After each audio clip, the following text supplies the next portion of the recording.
any time for the recap. How about you, Griff? Okay. Yeah, I'm always ready for a recap. I cannot honestly remember what happened. I do, No, but I know, only it's because been I remember so how long. funny it was. Well, I do have to recap also because I need to take us back to a thing in a second that Griff started. With good reason. It was very entertaining. Very entertaining. I remember. I'm killing a king. I remember we were trying to get the prince to kill the king.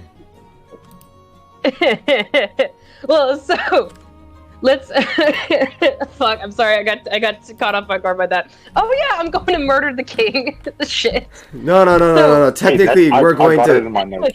Technically, we're manipulating a prince. Okay, like we're just being sociopaths. It's yes to both because here's the thing. Where we last left off our adventurers, all right? You had just thwarted the later realized coup attempt with the actual assassin that you guys had captured.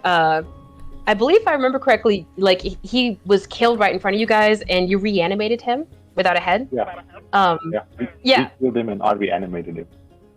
Yeah. So Old Joe had his corpse. What happened is that he was pissed with the king, and we had this whole talk about the king, and me and as not pissing off the king a little bit by putting my hand on him, and he was like, "You're don't condescend me." I'm like, "I'm not being condescending. I was trying to be nice." And this whole thing where then I killed the dude, and then he was like, "Yes, let's raise him." Yeah, and then on top of that, after the assassin was like revealed to like be super angry towards the king, and after just everybody catching up after this initial attack, you had two of the lords that were here for the Court of Lords Festival withdraw so they could go back to their regions. You had Roland the Unchained, who is from the western province of Versia. We had a very big talk about Roland. Yes, a very big talk. And he made it very clear his distaste for the everyone king in that room. The situation. Yeah, he expressed his distaste, and we can just leave it there towards everything. I was gonna say, I don't know if it's just the king by a certain point. At a certain point, it became everyone. We kind of reveal that he is a pissy boy. A little bit. Yeah, that's why his entire kingdom is being genocided. Yeah, man, with leaders like these, fuck. Who needs enemies? Oh, fuck.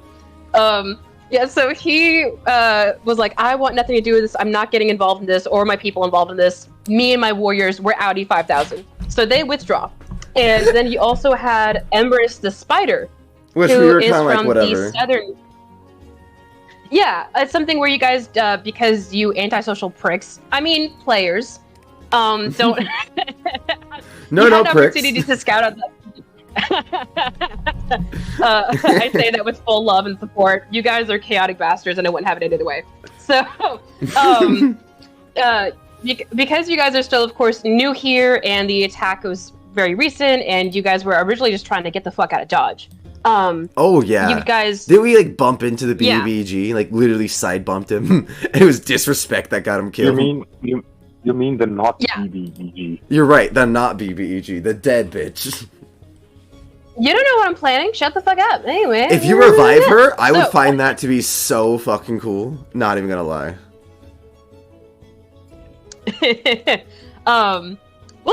We'll see. You never know what I have in store. But, so... She's like, you bitches, I had 5 minutes to talk, and stabs me.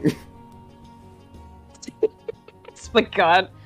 Oh, okay, this is where I was... Sorry, I'm getting, like, sidetracked with recap stuff. So, because I'm trying to make sure I, like, cover important, like, highlights as well. So, Roland had a very dramatic withdrawal from the festival and Ray Dance.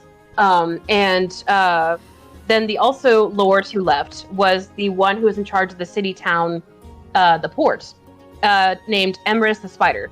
And he just made it clear, he's like, I need to go check in on my people. I'm not trying to be disrespectful. Although, whether that's true or not, who can say? But he at the very least did not have, like, an over-dramatic exit. Yeah.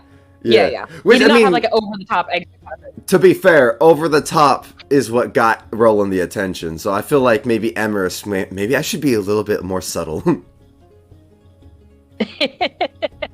I mean, with an exit like Roland, how could you possibly top that, even if you were trying? Exactly. He was like, you know what? Maybe I'll just let them know and leave. Yeah. But so, after you guys were shown to your shared bedchamber by the Prince Lunac, you guys were able to kind of earn his trust a little bit, get some more of like the, hey, what the fuck was up with that guy and all this stuff. He revealed to you some of the ugly history of this kingdom. Meanwhile, old Joe was up in the kitchen cooking up some soul with some poison to try to distribute to the kitchen staff of the castle. Yes. And so... Didn't we joke about putting a water supply at one point and just saying fuck the kingdom? No, we were debating about whether we're putting it into the pot of soup that is being served to That's everyone. That's right. I like how you're like, no, clarified. We're just gonna kill the castle. Like, that's that much better. No, exactly. But so, we're only committing genocide upon a royal line, not upon a whole kingdom. I wasn't saying the kingdom. I was talking about the water line of the castle. Like I was like, one or two maids that wouldn't would matter. Flow and to everyone. True, if people don't drink water. Then again, Pickle, is there such a thing as bottled water in this day and age? roll a history check. Yeah, dude, Starbucks. Starbucks? Oh shit, you're right though. You got people walking around with their pink drinks and shit like that. No, you laugh. Fuck, I'm sorry, over here going, oh my... Jesus, she has a point. Medieval Starbucks. Listen, don't hate, all right? It's it's a vibe. Walking around slaying some beholders and shit, and then you just sip and you go, You get your frappe. white frappuccino, white chocolate frap. Hell yeah, baby. Hell yeah. But so I'm keeping getting distracted. Hang on. Before we get too lost in the fucking weeds. I am not helping. So I want to return back to the scene we left off on, not even necessarily to continue the conversation, but so we can see what happens next with old Joe. As he... Oh, go ahead. Nothing. I didn't mean to laugh. It just made me laugh the way you're like, we're gonna continue right where we are to continue what we're doing. It's like, listen. I'm trying to make it clear, like, you guys, like, if you don't want to keep talking to Prince Lunac, you don't have to. Like, I'm Dora. not like, right where we left off I'm a not month and a half ago. I'm not with him. I'm in the kitchen. I left. Yeah, Dora Yeah, out true. here Okay. like, where's old Joe, Mr. Knot? Where is he? Donda Esla, old Joe. He's over there in the kitchen on the other side of the room. Good job! You found it! Oh my god. I gotta make Dora an NPC now. She's just a fucking ranger. An annoying like ass a beast ranger. master. Yeah, she has like a monkey. fucking like battle piece partner. Mhm. Yep. Alright. Oh my god. Anyway. Her magic so- items are a sentient bag of holding and a map that can change its locations. Oh, I that's thought not a you bad were- idea. I for a moment thought that you were speaking about my ranger with amnesia called Ranger. I love Ranger, and I miss getting to do stuff with Rel. Yeah, but you screwed over Ranger. You That had was to the look point. through a spider's eye. Yeah, that was the point. He was nothing but screwed. Sorry, yeah, Pickle. So yeah. Oh my god. So old Joe. No. I'm just like over here like I'm so curious. So curious about Ranger the Stranger. Anyway. Oh yeah, so it was the world called Magic Apocalypse where he got amnesia while trying to do beast sense, and he was stuck in beast sense because all magic was cut off in this world. So he was stuck with no magic, so he couldn't transfer himself back. So he could only see through other animals around him. It was so cool. And then I figured out a trick where if I kill the one I'm seeing from, I get to see from another one. But he doesn't choose which it is. It's so cool. It's Yeah, so well, fun. you had me stuck in a bear, a dog, a giant thing, and then finally I got a little spider that's acting as my third eye. I once gave you a fish, and you're like, all I see is water. Yeah, I think that was the quickest kill. It really was. But again, sorry, Pickle. Yeah, so not will stay with Pris Ludic, right? But R, I like to imagine R though followed old Joe, because R is like a skeleton, his own fucking thing. R doesn't even have to tell me what old Joe is doing. He's just kind of there hanging with old Joe, helping him make poison. Oh yeah, just kind of like passively watching, not really like interrupting or interjecting. Just, you know, Joe, you were being monitored, and you're not sure if it's something you're comfortable with or not. TNT. No pun intended with the not. But so once the poison is done, old Joe, I imagine that you seek out the service staff in the lower quarters of the castle in order to try and persuade them to circulate this into either. No. I was gonna say that's very I had quick. a lot better idea. Yeah, I was gonna say he hasn't even told not. Dang. Oh, okay. This is very good point. Well, Joe. I wasn't looking into getting one of the servants to do it. There's a reason that I am myself. So there's a reason I am myself. I was going to look around the kitchen, go outside, and then let me just see if I actually had myself prepared or not. Wait, how would that first one work? Wait, sorry, I just saw your DMs, Griff. How would that first one work with the second one? The second one would kill them, and then the first one would make them be like, blah, blah, blah. Oh, yeah. Well, no, if I had the first one, it could have worked, but I only have the second one. Pickle didn't let me take truth serum. Oh, so you don't get... Well, to be fair, I don't think truth is going to help much. We're just kind of killing a king. Yeah, but then I could have at least gotten the truth out of him before I killed him. I feel like he was not already giving you truth. I think he was just truthfully a low-key racist. In that case, instead of getting the servant staff, even though he's being watched, he's gone in, he's taken a look around the kitchen. He goes outside. Once he sees it's a bit clear when they started delivering the food, and passes it out. Trace pushes his hand through a wall and dumps the poison into a vat of soup. I like to imagine... Okay, wait. Two things. One, are we at the castle? Because, like, both of you guys talk about, like, he's just walking over. I thought we were at, like, a fucking hotel. Like an inn in the middle of the town. No. As far as I remember, we were given rooms in the castle.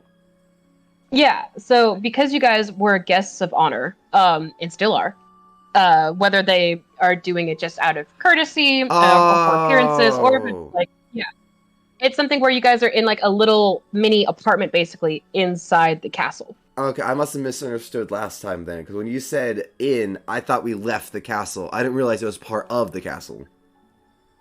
Oh, no. That must have been... I probably misspoke. That's probably me. But no. And also, it's been like a month and a half, so this kind of confusion is totally normal and expected. But, yeah so, it's something where... I've just got a question for you. It is game-related, so at least we've got that this time. Do you really want me to use my poison, or would you rather have the truth serum? Because I feel like the poison might just kill everyone that's not named Not.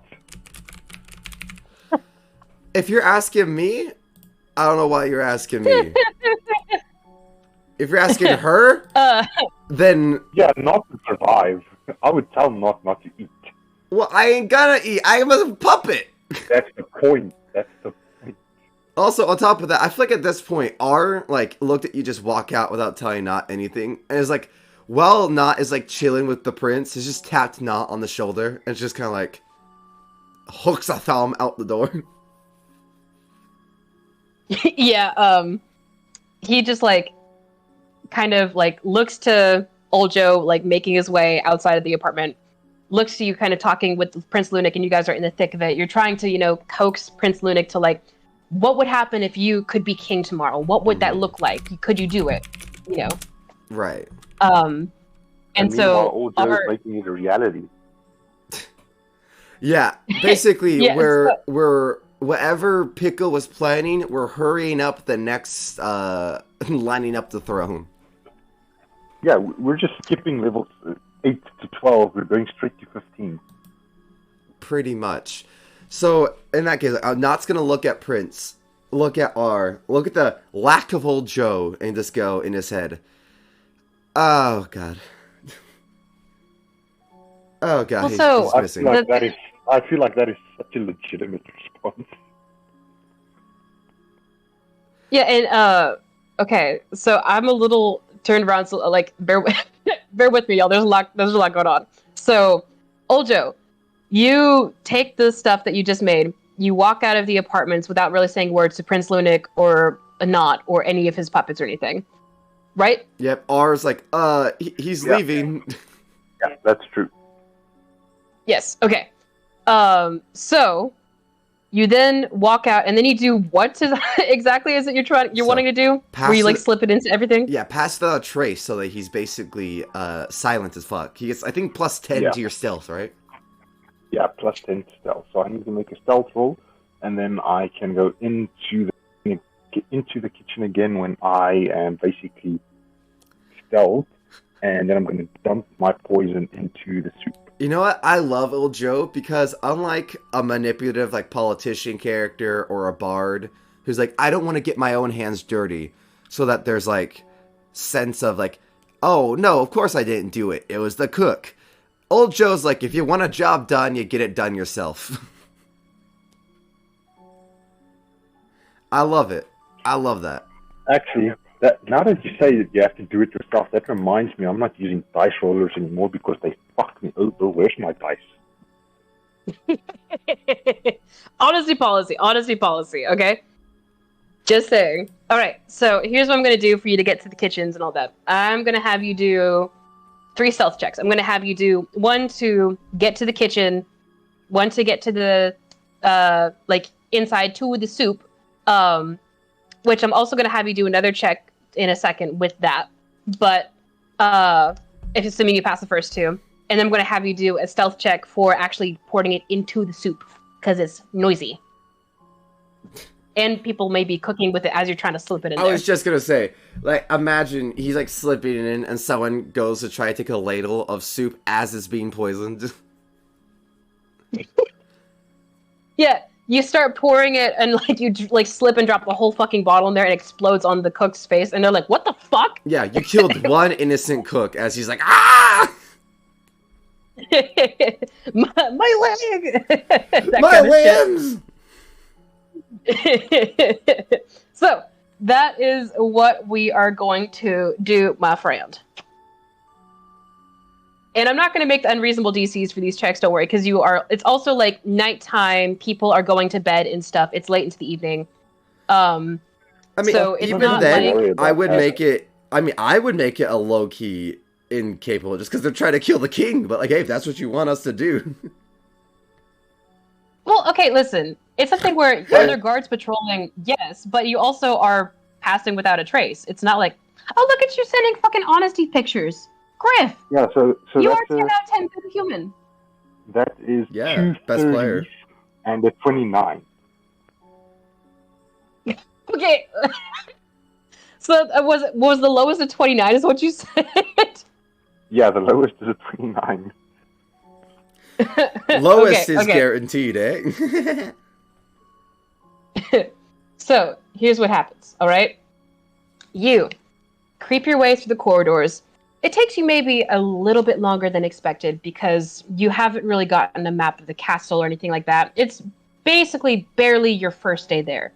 And you only really got to explore the courtyard and the throne room, and of course, the path you took from the town up to the castle. If you would have taken R, he would have known all about the kitchen.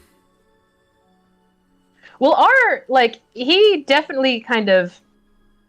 He keeps far enough a distance away that he's not, like, seen as, like, being affiliated with you. Like, they just think there's a puppet walking around. And he's also off-putting enough in his appearance that he doesn't even sneak, because when people see him, they just do everything they can not to engage with him. Oh, Jesus, R's with him? So he's just floating there. After he hooked his thumb to me, he was like, bye, bitch, and just went with old Joe to just watch him poison people? You're a fucked up piece of shit.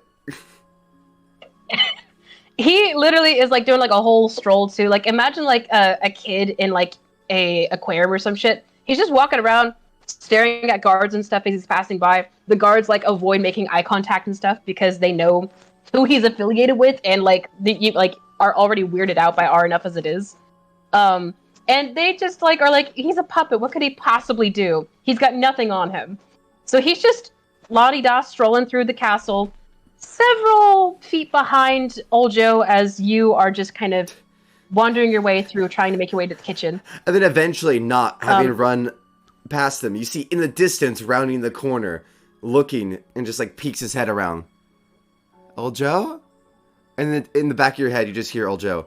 Hey! The fuck you doing?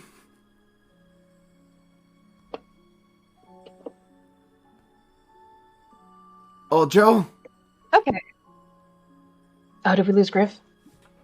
No, you didn't. Old Joe is just staring silently.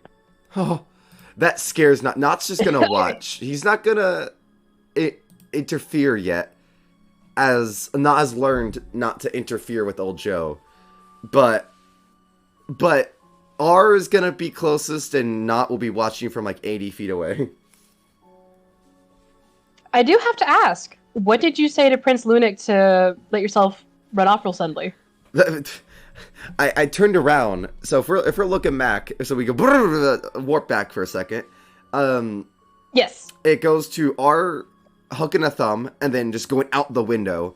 Not looks over at the lack of old Joe and just goes, "Oh God," as you know previously stated. Turns to Prince Ludic and says, "I gotta make sure no one dies," and then walks out.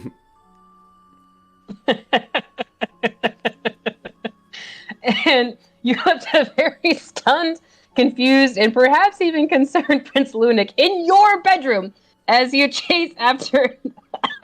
This is such fucking chaos already. I love it. Oh my god. Oh, I'm sorry. I could go move into his bedroom before I go chase the old man. Oh my god. Okay, this is just the thing that I'm so fucking tickled by. So, you got old Joe. Listen. Do you happen to have a map for a kitchen, perchance? I can make one real fucking quick. Hang on. Yeah. I didn't think I'd need one, so I didn't make one. Oh, Jesus. Yeah, I don't think Pickle thought you would need a map for the kitchen in a castle because she didn't think the king was going to be poisoned. No, listen, it's not that. I didn't think this was going to be fucking, like, the initiative thing that it's turning into.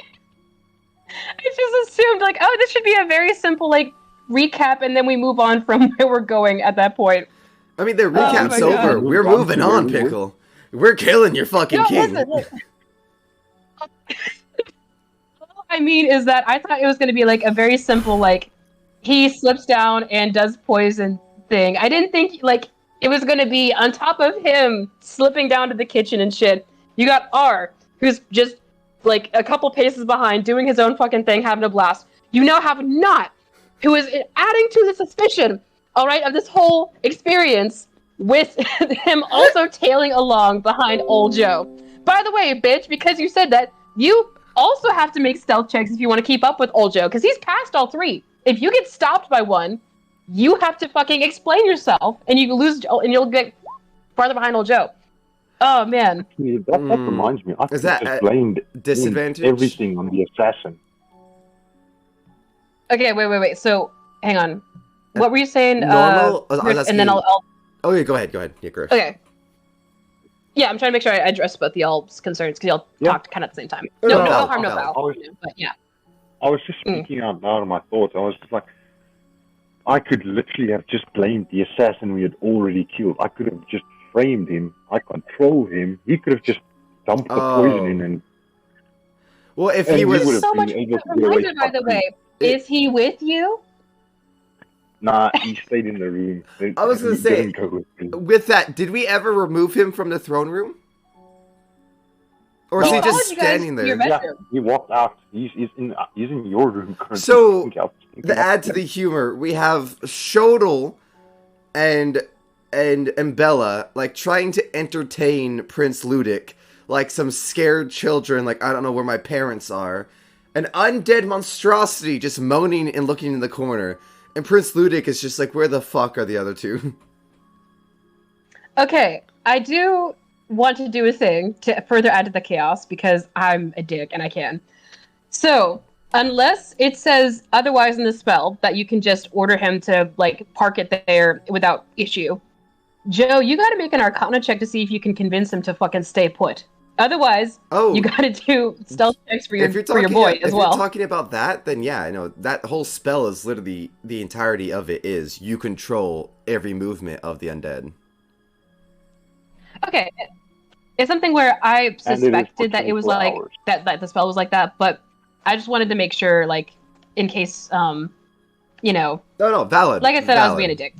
Yeah. I honestly just wanted to do it for the bit, but not how the spell works. Like, hell yeah. Yeah, it says if I unleash any other commands, it only defends itself against hostile creatures. Yep. It stands okay. That's why I asked about the throne room, because I was worried that we might have just left a dead guy near the king. No, he wasn't in the throne, he was in your room. Once given an order, the creature follows it until its task is complete. So if I tell it to wait there, it will wait there until I tell it to move. Or until it rots hours. Yeah, it says for at least 24 hours under your control. Yep. So technically, I see. Pickle, Okay. if he doesn't come back and revamp it, the zombie doesn't disappear. It just starts eating people.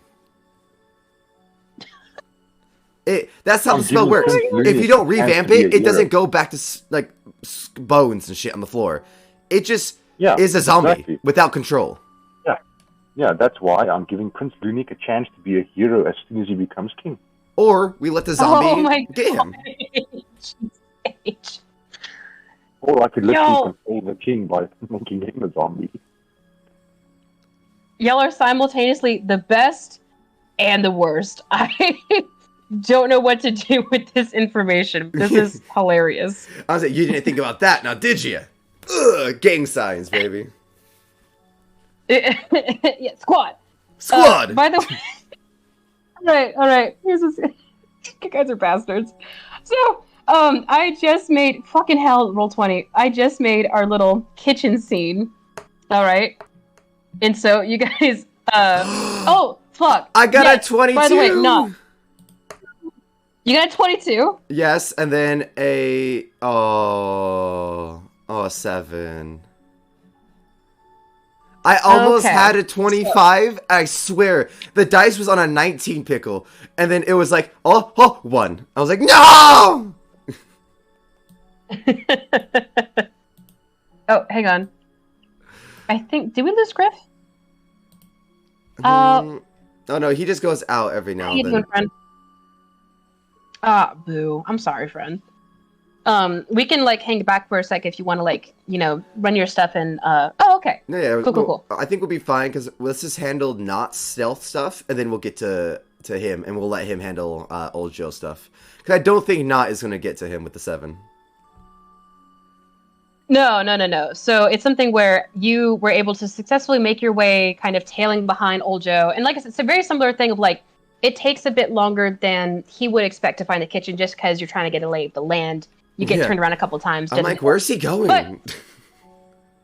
Oh yeah, and luckily because it is the dead of night, there are fewer guards around, even though it's the castle.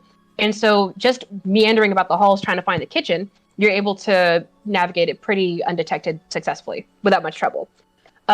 With the 7, you make your way towards the kitchen, and you probably got just a little too excited in rushing towards it because you failed to notice a guard that was rounding patrol right at the entrance to it. And he goes, you're one of the new guardians of the Western Wood. I just bow immediately. Yeah, he also...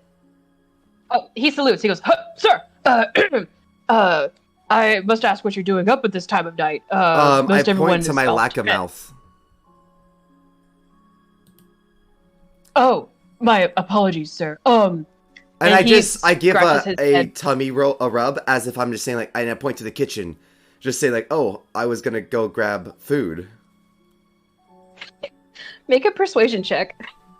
Sweet. Do I need to do a performance check at all? Because, like, I'm not talking. I mean, like, a point at the mouth, rub in the stomach. Those are 2 very simple actions. I'm just gonna, it's not like you're trying complex. To do, yeah. All right, 23. Exactly. All right, 23. Yes. So, you just said to the guard that you don't have a mouth, but you're going to the kitchens because you're hungry. So he kind of looks at you and looks at the kitchen. And I he's know. like, I gesture. I bring my 2 fingers. I point one finger and then point at me as if I am. Point at the other finger. Point otherwards as I'm pointing to someone else, and then gesture to the other person and do the hunger rubby of the tummy. I'm getting it for old Joe. maybe just because I am so tickled at you just deciding not to talk for the sake of like trying to get past this guard. Make a performance check with that, because for whatever reason my brain took like a minute to process that. So I imagine the guard would also be like, what? Totally valid. So it was a 14. Oh, not 14. 12. Sorry, 12. It was a 12. So not the best, not the worst. Mm-hmm. So the guard kind of looks at you and looks at the kitchen, and he goes, "You're going to get me a snack?" I shake my head no, but then give that like real close, like, and then like, you know when you pinch your fingers real close to be like, yeah, you're real close, and just say like like shake the no sign and then point to myself, like just not me. You're close, Because it's just not me. Even though he doesn't quite understand, your earlier persuasion roll was so good that he just kind of looks at you and he's like, "I don't entirely understand, sir, but I'm happy to escort you for whatever or whoever it is you're getting food for. Please."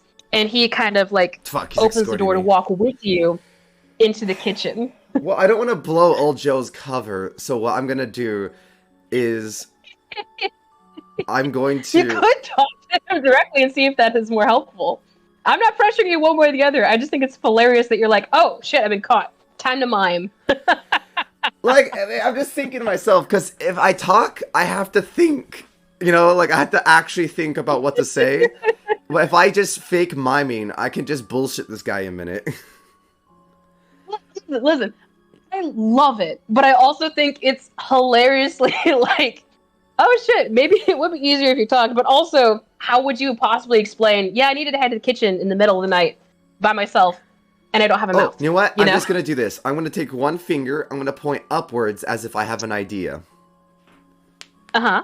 I'm going to take out a piece of paper and a quill and ink. And write, "Where's the bathroom?" The guard looks at you very confusedly because he's like, trouble, not "But hungry. you don't have a mouth." Oh, my apologies. No, Matt. What am I gonna go vomit? Well, I gotta be pretty. okay, not to be gross, but like if you don't have a mouth, typically you don't have a digestive tract. All right, unless you're like an amoeba. So anyway. He like looks at you very confused, and he's like, "Sir, there is a laboratory in your quarters. I don't understand how you ended up all the way." I just go, here. And I walk away. Yes, I just shake my head yes, and just go, "I've been caught. Whatever. Let's just head back." Oh dear. So, all right, you Ocho, just, have fun killing things. I give up trying to follow without being able to properly catch up with them, unfortunately, because you were caught one time like too soon. It maybe if you made it to the kitchens, you would have been able to like bullshit your way through a bit easier to see what's going on, but caught just before. So the guard, as he's walking back with you, just makes polite conversation. I just nod my head. Just like, yeah, I guess it's something where he's like embarrassed by the silence, like he doesn't want to like be, he's very awkward when it gets too quiet, so he does the nervous thing like, if it makes him feel better, I'll write on the blank side of the paper, "Sorry, not much paper to write with." Yes, and he kind of relaxes at that, and he's like, "Oh, not a problem at all, sir. I'm also sure you're very tired. The festival seems to be starting off well, but it's rather unfortunate that some of the lords have left already." Like just kind of like give an nervous indeed head nod. Yeah, it's very nervous banter all the way back up to your quarters. I guess where Prince Lunik I'll just the zombie. Yeah, I'll write name ? For like the guy's name. Ha! I am Willamette. I'll just write not down and point to myself. He kind of squints at it a little, and he's like, "That is your name, correct? It's been some time since my literary education. I sometimes get turned around on the spelling of words." I nod my head. Ah, yes, very good. We are very pleased to have you here with us, sir. It is a great honor, and we are more than welcome to anyone who is willing to defend us from, well, there's no need to get into that now. Exactly. You're about... what I'm going to do is I'm going to say exactly, you're about to sound a little racist as I close the door. Just leave the paper in his hands. No. Yeah. The door in his face. Yeah, exactly. No, not leave the paper. Say it with telepathy, and then close the door.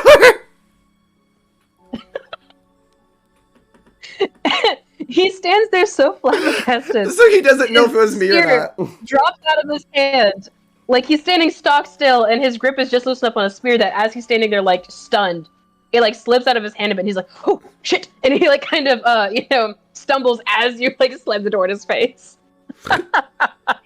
I'm just imagining all this happening. Meanwhile, Joe is just like pouring poison into soup. Yeah. Do. Hi ho. There's a job that Thurbic has to go. And that's exactly what happens. Joe, you have made your way into the kitchen proper. You see various servants milling about, some of them refilling wine decanters even at this time of night. Some of them getting stuff ready for the next day's events, with various feast preparations, including, but not limited to, a large vat of soup that they seem to have started early on in order to further enhance the flavors the longer it cooks into the next day.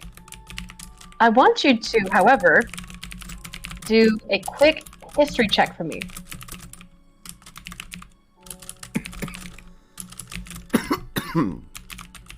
Hey guys, can I ask you a quick question? Stream-wise, my mod just brought up... After you're done dying. Yeah, sorry. My mod just brought up a real good point about stream. It looks fine to me, but he's reporting that stream looks a little funky. Would you mind checking? Yeah. I have the stream pulled up in another tab. Are you able to see the kitchen? Is it, like, okay? Yeah. Okay.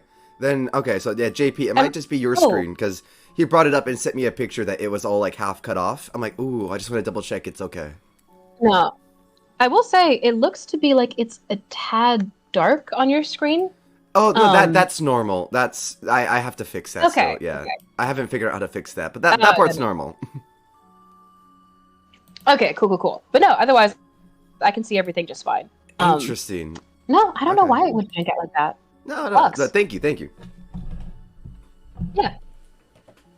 Tech issues every session, man. Roll 20, you gotta fucking love it. Anyway. Yeah, because it's the only one that's free, properly free. Mm-hmm. But now that Griff is back, so I've been kicked out. Griff is back. Thank God, now that I've been kicked out of the kitchen. Yeah, you literally took one for the team, went, I don't know what the fuck's gonna happen. I'm just gonna head back. Yeah, I went, you know what? Fuck it. I'm not involved with this one. Yeah. Old Joe. Oh, wait, R can telepathically tell me what's going on. R, tell me what the fuck he's doing. What was I thinking? I have a skeleton the entire time there. What was I thinking? Oh my God. Wait. The fuck is wrong with me? R walks in behind Old Joe. And again, it's this thing where Old Joe, you enter in, maybe you wander into the kitchen a little bit just so you can get a lay of the land, look at the faces surrounding you as they're meandering about. And R just kind of literally kicks open the door like a fucking bad bitch and he's this little skeleton puppet standing in the middle of the doorway. The entire kitchen pauses for a second and turns and looks at R. And he looks around for a second, spots you, old Joe, but like without, mentioning anything. He kind of just continues to look around, does the thing where he sticks his pinky in his non-existent ear to kind of clean it out, and then just turns around and slams the kitchen door back shut. And this rest of the staff here kind of slowly but a little timidly get back into what they were doing before, just kind of murmuring here and there, like, is that one of the creatures that came into the castle today? Stuff like that. I saw your thing, Griff. Are you still having mic issues, friend? That's awful. No, I'm still here. It's fucking around. I'm sorry, dude. If you ever cut out or something, just be like, give me a second. I'll be like, okay, yeah, and I can have R do a jig or something like that. I'm really happy. Poison. R, being impatient, tips the poison himself. So, Joe, before you move your way to the soup, I would like you to do a very quick history check for me. The pottery on this fucking stove. It's 14 plus... Damn, I've got a +4 on intelligence. That's 18. Casual 18. What can I say? That's old Joe. That's old Joe. To be fair, You look I've got around... 20 in con and wisdom, so... You look around for a second, and you're looking just, like I said, surveying the lay of the land, trying to plan the best way to make your path to the soup without bumping into any of the servants milling back and forth here. And you think that you notice a familiar face for a second, but it has to be your imagination. It's all these servants, some of them, because they just keep their faces tucked low at all times. Some of them just look very similar in their appearance. Who knows? It's just the thing where you're blurring people together because you haven't really gotten a good look at them. But otherwise, old Joe you make needs your his way. Glasses. I need my bifocals. I'll just wild shape into an eagle. Wait, for real? He's gonna drop the bolt pot. Tell me that was a joke. No, that would get rid of pass without a trace, right? Yeah, that too would also get rid of pass without a trace because it's a concentration spell. Yeah. Yeah. Do you want to talk about chaos? Because that would incite chaos. Not just for you, but also imagine the staff. They're there. They're hanging out. Bird. In the heart of the castle too. It's not listen. This is there's a window here and there, because they're on one of the sides of the castle. There's no but window it's not here. Yeah. Oh, on the map. Oh, in this one, I'm saying there's no windows in this one, right? In the kitchen.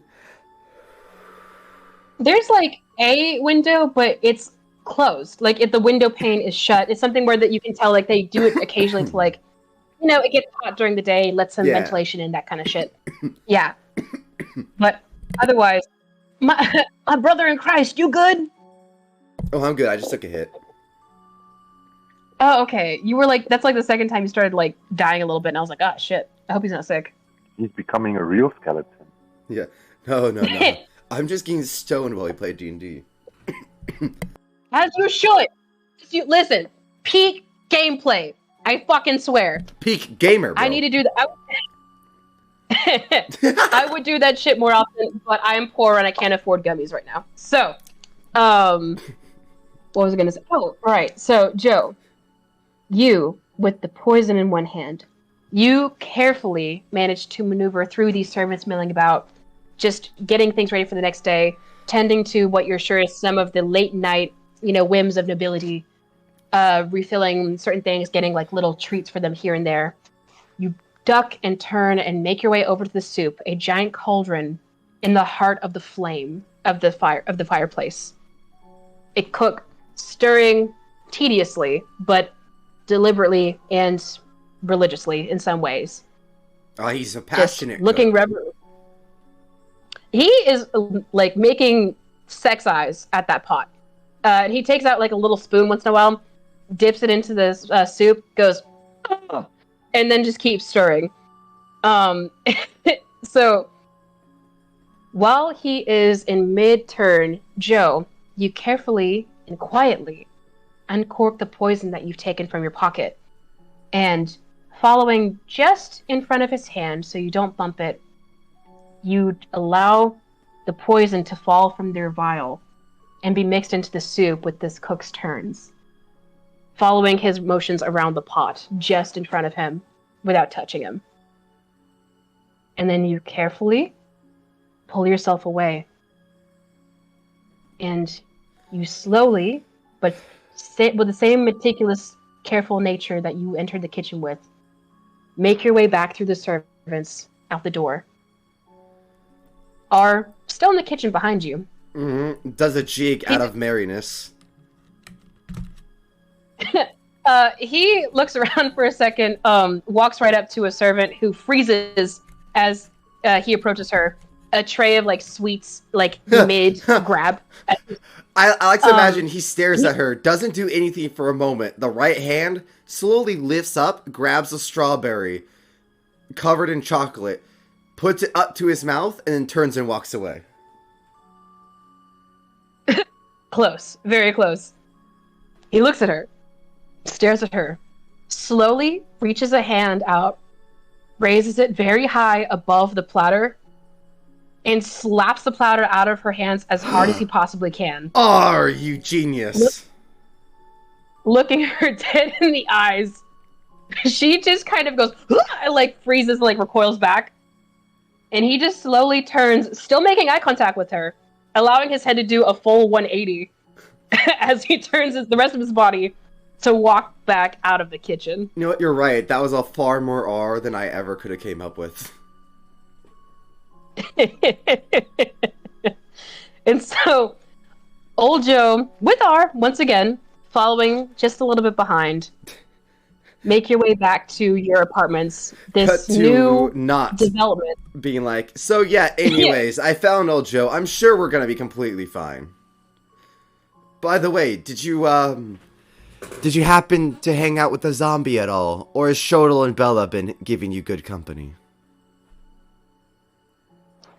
Prince Lunik, who sat on like the far side of the room away from the zombie whenever you walked in, he just kind of was like, well, these two have certainly been entertaining compared to the other guest. As we see fucking Shodel doing like that Russian dance with like he bounces up and down, putting one foot out from the other. Well, Bella just claps. Oh yeah, and the zombie is standing face first into a corner. Yep. Oh, don't worry, he's on timeout. Some shit like that. Yeah. So anyway, sorry, Ludic. Old Joe just went to the bathroom. I worry about him as he is senile. When I made my comment earlier about someone getting killed, I meant him. Apologies. I just worry about the old man. Make a persuasion check with disadvantage. I got plus. You know what? I'm gonna do my physical dice. Let me see. I want to get. I was like, you know what? This is gonna be a big one to make sure we don't get caught. Let me do a big dice roll. Hold on. Yep. Because here's the thing: you guys were not only gone for quite a bit of time because you got lost exploring the castle, trying to make your way to the kitchen. There's also, like the guard told you, there is a bathing room, a lavatory, for you guys to tend to your needs if you need them in your apartment. Well, I mean, there's other things we can want to explore a castle for. Insomnia. Yeah, could be like his bathroom. Yeah, like another bathroom. I know I should have said it's old Joe destroyed my bathroom. Listen, there is no power move. You what? You should have just said he turned into a bear and he shat everywhere. They turned into old Joe turned into a bear, shat everywhere. It was terrible. Okay, so my persuasion, because I have +4, I rolled a 16 and a 19. So that's, with disadvantage, it'll be an unnat 20. Oh my god, jeez. Okay. I think the dice Ludic gods is just- gonna start playing Ascension. The dice gods, You I, what? I don't know if you guys have noticed, the dice gods flip back and forth. Our first session did not roll less than 10. Second session did not roll below 10 or above 10. Third session, now we're back to not below 10. I don't think I've rolled below 29 this year. Yeah. Well, either way, yes. So, Listen, the dice gods have been like, the dice gods have been like, it's been a minute. Let's give these guys some tools to fucking work with, so they can play around and What shit. you're saying is we should roll a D100 to see if we get a nuke. ooh, hold on. Let me hop out of Discord and hop back in. There we go. Hello. Everything I good? just did nuke and then Yep, Pickle sorry. left. The So- Discord was acting up, and I hopped back out and hopped back in just to make sure you guys were okay. Oh, okay. I heard the See, fateful this dun was and I was like, giving me oh so shit. much trouble. There you go. Yeah, so me too. I don't know. yeah, it has been. It's been a bitch. Yeah, like right now, Griff, you good? No, I'm good. It's just the same thing. It's going very robotically and it goes back when I get back on. Yep, same. All right, so Oh Prince my gosh. Ludic, he buy my shit. Prince Lunik, fortunately for you, was too caught up in the fact that you both left him alone With Shodel. in this room. Oh, not I even. left him a zombie You guys left protector. him. Yeah, he has a zombie protector. That's the thing. No, listen. He saw the guy you guys animated be dragged into the courtroom half dead, like the throne room half dead. Him start spitting and lunging at his father venomously. And now Him he's get here. killed in front of him. And now he's here. And you left the prince alone with him Yeah, for quite a bit of time. and 2 puppets As you to guys keep were him on your entertainment. What about it? They were dancing for him. Is he ungrateful, Pickle? He's stressed. He's stressed. Much like We'll Pickle's the just say DM that. right now. Oh my, listen, I love it, and also I'm like, geez, Louise, I don't know what kind of chaos you guys are gonna get into next.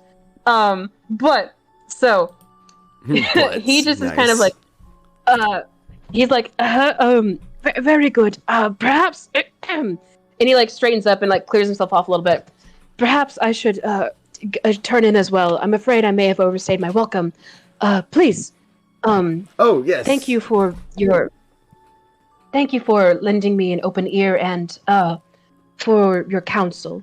You've given me a lot to think about. Shake his hands and then state in the most not way I can think possible. Of course, honestly, I'm surprised you didn't leave when we walked out. Most people would have taken that as the, like, oh, I must leave moment. Very honorable of you to just sit there and wait. Thank you, but I apologize for the wait. Thank you, please go get some rest, and goodbye now. Prince Lunik looks a little taken aback by that. You can see like a light coloring on his cheeks, either in embarrassment or because he's touched by your words. You're not sure, but he just kind of gives a quick bow to you, into old Joe in turn as well. He's like, I'm so sorry that this bathroom was lacking. I'll make sure that the servants fix it for you tomorrow so you do not have to do a massive hike across the castle. Please forgive me. Oh, it's okay. And then he It's- kind of like, if I'm being honest, it's because he can only poop as a bird. He's embarrassed.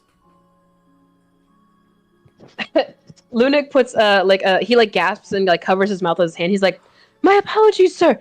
Please, I will go and tell the servants immediately to bring you some fresh nesting materials so that way you might be more comfortable for when you shit. Pardon me. Please enjoy your evening. Thank you. And Thank he you, kind of sir. like hardly backs out of the apartment, and he bumps into Willamette as he's walking out, who's just still kind of like standing outside the door, stunned. I turn to old Joe and give the Hulk meme from Endgame, where it's like, I consider this a win. Like, I think I just covered our entire asses this whole getaway, old Joe. You just have to poop when you're a bird. Telepathically into old Joe's head. You just gotta shit like a bird now on. I mean, it's not like we're gonna be here for very long. I suppose I can do it. You're good. You're good. Either way, old Joe, I love your... Like, oh, and by the way, we might want to leave very early in the morning. Are you tired? Because, like, we could just leave now. Old Joe just sort of looks around like, I may have poisoned the castle. That's what the fuck you were doing? Old Joe, not Prince head Lunik might be a spins. better king, so I sped up your plan. Knott's head physically fucking spins around.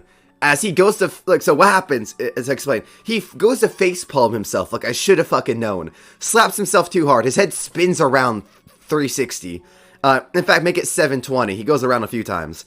And he just ends up looking right back at you, old Joe, in complete shock and disarray.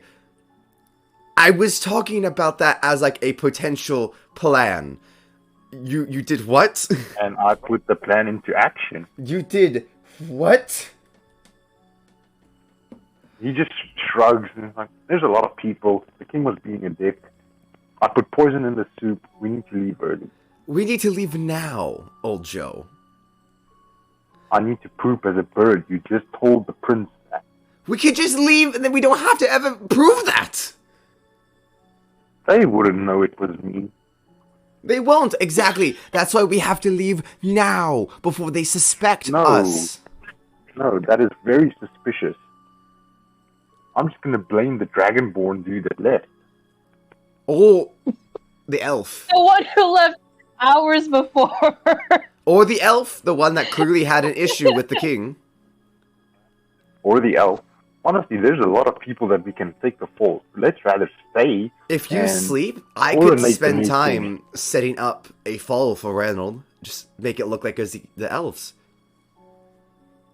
While you sleep. Yeah, I mean, just that's fine with me. If you give me a second, he looks over and just like shrugs, wild shapes into a bird. Shits on the fucking I'll toilet. just be taking a shit. Not even on the toilet, just on the floor because there's no nesting.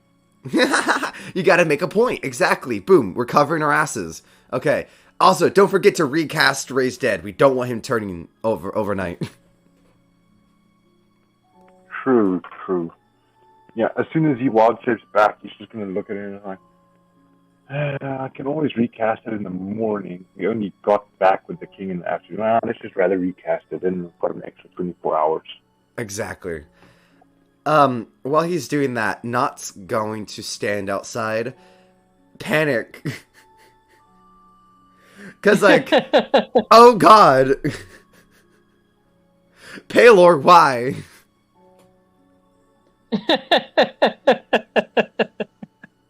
So, you guys, I assume you guys spend the rest of the evening at some point maybe sleeping, but probably primarily just being like, okay, who do we plan to take the fall for this? Because somebody's got to do it. No, we know who's it gonna be. It's gonna be the elf. He took a elf. shit and then he went to bed. Yeah, this is old Knott's issue. This is not old Joe's issue. This Okay, is why fair enough, this fair is enough. why Knott said I'll handle it while you sleep. Old Joe knows the plan. It's the nap. Old Joe needs his nap. It's He's a old. nap. So I would say, Oh my god. well, old Joe naps. Knott is just going to there's a wonderful feature I think I have called I'm able to just look like a mannequin. Like I'm like a clothing mannequin. So would it be weird if people had like a clothing mannequin whispering that the elves did it in their bedrooms at night? Like an hour for each royalty, you know? Okay. I'm just Oh my saying. God, I'm how just do I saying. do Here's what's gonna happen. Here's what's gonna happen. One, you gotta make how many people are you wanting to go do this for? Are you just gonna like bust into people's bedrooms and hope they don't wake up and then be like, the elves killed the king? Give me some details here so I have something to work with. Oh my god. I'm just more. So I don't even have an idea yet. As much as I was just asking about the idea if it's possible, because I can turn into a mannequin. So the idea is I would stealth in there, not like waking them up. Stand there. So if they wake up, it's like, oh, it's just the mannequin. But then all of them will wake up and be like, we don't have a mannequin, but they won't know who it is. But all they know is that the elves did it. And at night, their dreams told them the elves did it, the elves did it, the elves did it. Okay. Is that possible to do social manipulation? At the very least, in terms of going through the motions of this, regardless of whether or not it's actually successful, I would allow this. Like, I would create some checks for you to do this with. But I also need you to, A, give me some more specifics about what exactly you're wanting to do, because, B, you guys are on a bit of a time economy thing right now, because at this point, it's like middle of the night passing into the late, like early morning, You're right. well before the sunrise or the dawn. You know what? We don't got enough time. You've only Fuck got so much time. Knott's gonna go cuddle the zombie and just go sleep. Jesus age. Okay. He needs some kind of comfort. He doesn't have anyone. I'm not mad. I'm just. Oh my god! You were like, "Hey, can I go fucking Pavlov people and tell me that the elves killed the king?" Oh my god! Can I just say, I have missed you guys. Oh, thank you. I think I can speak for both of us. This is session fucking 4. Session 4. Can I Pavlov the royalty? So, okay. Unless you guys are wanting to do anything else, we are going to move from the evening back into early morning. The next day. Yes, please. I would like to wake us up before any normal human being would normally wake up. So have you set any kind of... Yeah, Joe's normal wake-up time. AKA our normal wake-up time. We would like to be, and I think old Joe will agree to this, very loud and obvious that we're happy, have no idea that the king is dead. We're not stating that. We're just putting that air that everything's okay, nothing wrong has happened. We're gonna go get breakfast and then start heading our way out. Old Joe is gonna complain loudly that there's still not any nesting for him. And Knot will also bring up that there was no nesting or a blanket for the zombie. Okay, so here is what's gonna happen. Do you have any kind of spell you do, or do you only do so many hours of meditation naturally or something that would allow you to determine what time you wake up by? Well, Knot doesn't have to sleep. He just goes into a sentry mode. Okay, fair enough. So he's able to just be literally any point. So usually old Joe just uses him as an alarm clock. I just walk up and slap old Joe in the face. Generally. With chill touch specifically to wake him up. Because he doesn't wake up to normal slap. You have to hit him with chill touch. If not, old Joe is also an elf. So elves sleep 4 hours. Because of their whole against streaming thing. Wait, I forgot. Are you an elf or are you an orc, old Joe? I'm an orc, dude. You're an orc, that's right. We're talking about elves. I'm sorry, I misspoke. He's an orc, so he doesn't need as much sleep. I misspoke. I meant orc. Same thing, orc. Oh my god. Sorry, elves do the meditation. Orcs just need less sleep. Yeah, they just brute force their way through insomnia. Basically. Yeah.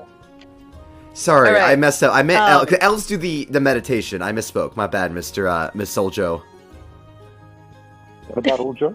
No, I just say my bad, old Joe, for calling you an elf. Luckily, you call me Isaac said it. Luckily, Isaac said it and not. Not would be beheaded. Would be insulted. Yeah, no, he'd be beheaded. Yeah, I'll have the zombie carry Knott's head around. God damn it. Yeah, that's my bad. you guys know that if Not was beheaded, the first person to take his head would be R, right? Yeah, R would be wearing me like a mask. Yeah. Okay. But So- yes. So we get up. I wake old Joe up with a bitch slap of a chill touch to the face. Not enough to damage him, just cool my hands down to make it ice cold for him. We wake up, we leave, we mentioned a few people about the nesting never coming, or blankets for the zombie, and we go to eat.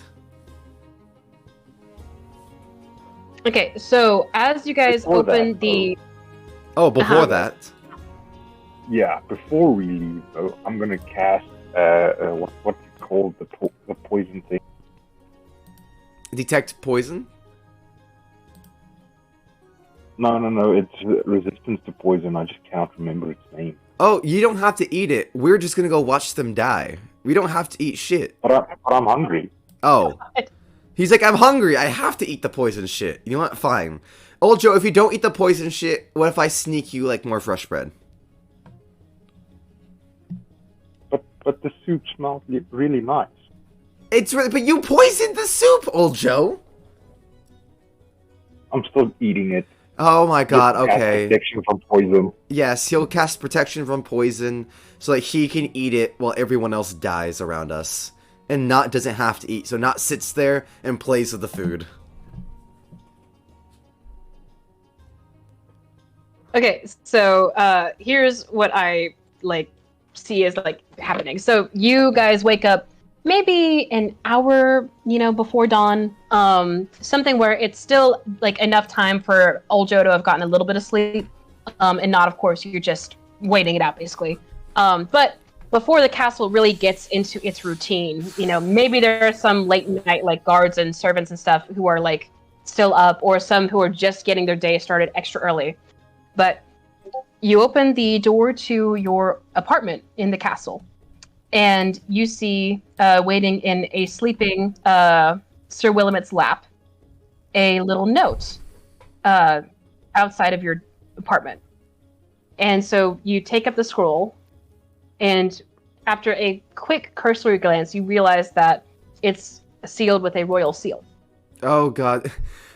Hello, I know you poisoned the soup. Oh god. Now I'm nervous. Do you guys open the note to read it real quick? What if we just don't? No. Just leave No, a note. I already cast protection from poison. We already I want know my us. soup, and then we're leaving. You know what? Go ahead, old Joe. I'm gonna read the note and I won't tell you what it says. So just tell me. In fact, Pickle, just DM me what the note says. Okay, hang on. So, old Joe, while we're walking, while she does this, we'll just simulate me and you walking. So while we're walking, I like to imagine, old Joe, you're grumpy as shit, because you're just kind of always grumpy. And you're like, man, why aren't these people dead yet? Well, Not is swinging his arms, being a little too cheery, trying a little too hard. Old Joe nudges him, stop, being too fucking jolly. I'm just no. It's too early. It's always too early for how cheery you're acting. No, just calm down. My bad. And at this point, we'll tap what looks to be a notable servant on the head, and state that man over there is sleeping. We won't bring up the letter. We'll just state that he was sleeping. He is sleeping on the job. Well, also, by the way, we never got our nesting or the blankets for our zombie, as I hook a thumb to the zombie. By the way, did you... and this is not to the man, this is to you, Thermic. Did you recast Animate Undead on him? Or you did that last night? Yeah, I did it last night. Okay, cool, so we don't have to worry about him. Yeah, and you didn't get blankets for our undead friend. Not yet. Yeah, and because his neck is still broken, his head's kind of lolling around as he's walking with you guys. That is now awesome. I'm just imagining nearly headless Nick from Harry Potter. I forgot I broke his fucking neck. That's my bad. Broke a man's neck and just kind of went on with my life. So we'll do that, and then we'll go to the kitchen. I like to imagine there's not kitchen, the dining room. There's a bustling area. Everyone's ooh, woo, yay, people. We're eating. We're so happy. No one's gonna die. And then, exactly. And well, Griffin, not Griffin? Oh, Joe, where should we eat? But in your head, I'll telepathy just tell you, where should we watch them die? Well, Joe, just like, well, I see a spot in the back that can look, and it's near an exit. So, I don't like being indoors for a long period of time. So I think let's sit at the back. We watch them die, and then we slip out the back in a panic, amongst the panic. No, we watch them die, and then we coordinate to meet the king. Right now, I think that would look ultimately suspicious. Like, why are these two coronating that fucker who have no authority to... Oh no, not immediately. I'm releasing control over the zombie so Prince Lunik can kill it. Oh, so we pretend... But wait, no. Because hold on. Pickle's smart. She's also a lawyer. So, like, if we release the zombie, they're going to say the zombie was our fault, and we're going to jail. Just stick with the suit plan, and we'll just say that Prince Ludik goes by the generational thing. You don't want the lawyer to get evidence on us. I did criminal justice, forensics. I know lawyers. Which means we're bastards. Isn't it strange, though, that I wanted to go into law and lawyering as well, and then, it didn't happen. It's strange that the three of us all got into some form of it, though. Of law, yeah. Listen, I love my work, but the actual process to becoming a lawyer, like law school, is hell. I literally told Griff, I was like, I am going through some shit weekly now. Like, I swear, that's part of the hell of, like, trying to get back into the force with, like DM. One of the best things of living in my country, at least, is everything is easily accessible as long as you have enough money. Yes. Wait, hold on. Sorry, not to distract you, Pickle, so you can focus on typing it out. Oh, never mind. Good. I did like a little quick blurb. Yeah. Okay. No, I'm gonna have to ask you guys to like do a mini recap of like where you're wanting to go in the castle/town and all that. Just because I had to like kind of multitask, like writing this note really quickly, and then also be like, oh fuck, where are they going to watch people die? So, you guys. Oh, that's a great letter. That's a fantastic letter. You. Oh my god, I love that letter. I wish, Griffin, you would read this. You're welcome to tell him if you want. I'm not stopping you. You know what? You can do it out of character. Out of character. I'm reading this out loud. Ready? So it's in Knott's head. He reads to himself. My newfound friends, forgive me for my sudden outbursts you witnessed the previous day. This festival accompanies various stresses each year, expected and not, and I have become easily vexed as a result. Before your departure, I would ask for an audience with you both in order to more fully discuss the previous day's attacks. I have several concerns which I believe you both could address. As we're like, oh my god, that's a beautiful, because we're on our way to literally, because King's gonna look at us and be like, oh, he has the letter. So after we're done eating, I can go talk to them. Not knowing what's about to happen. Oh my god. It's fine. No, of course it's fine. We're fine. The King's fucked.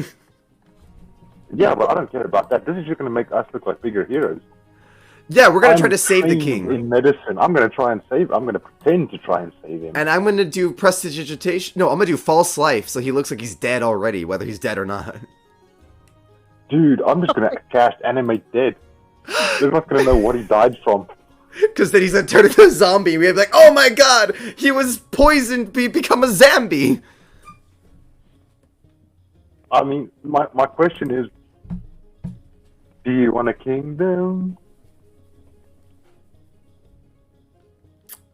Wait, what? Run that by me again? Do you want a kingdom? I guess we are getting rid of all the... Oh my god, did neither of us told Prince not to eat the soup? It's fine. Yeah, and... oh, I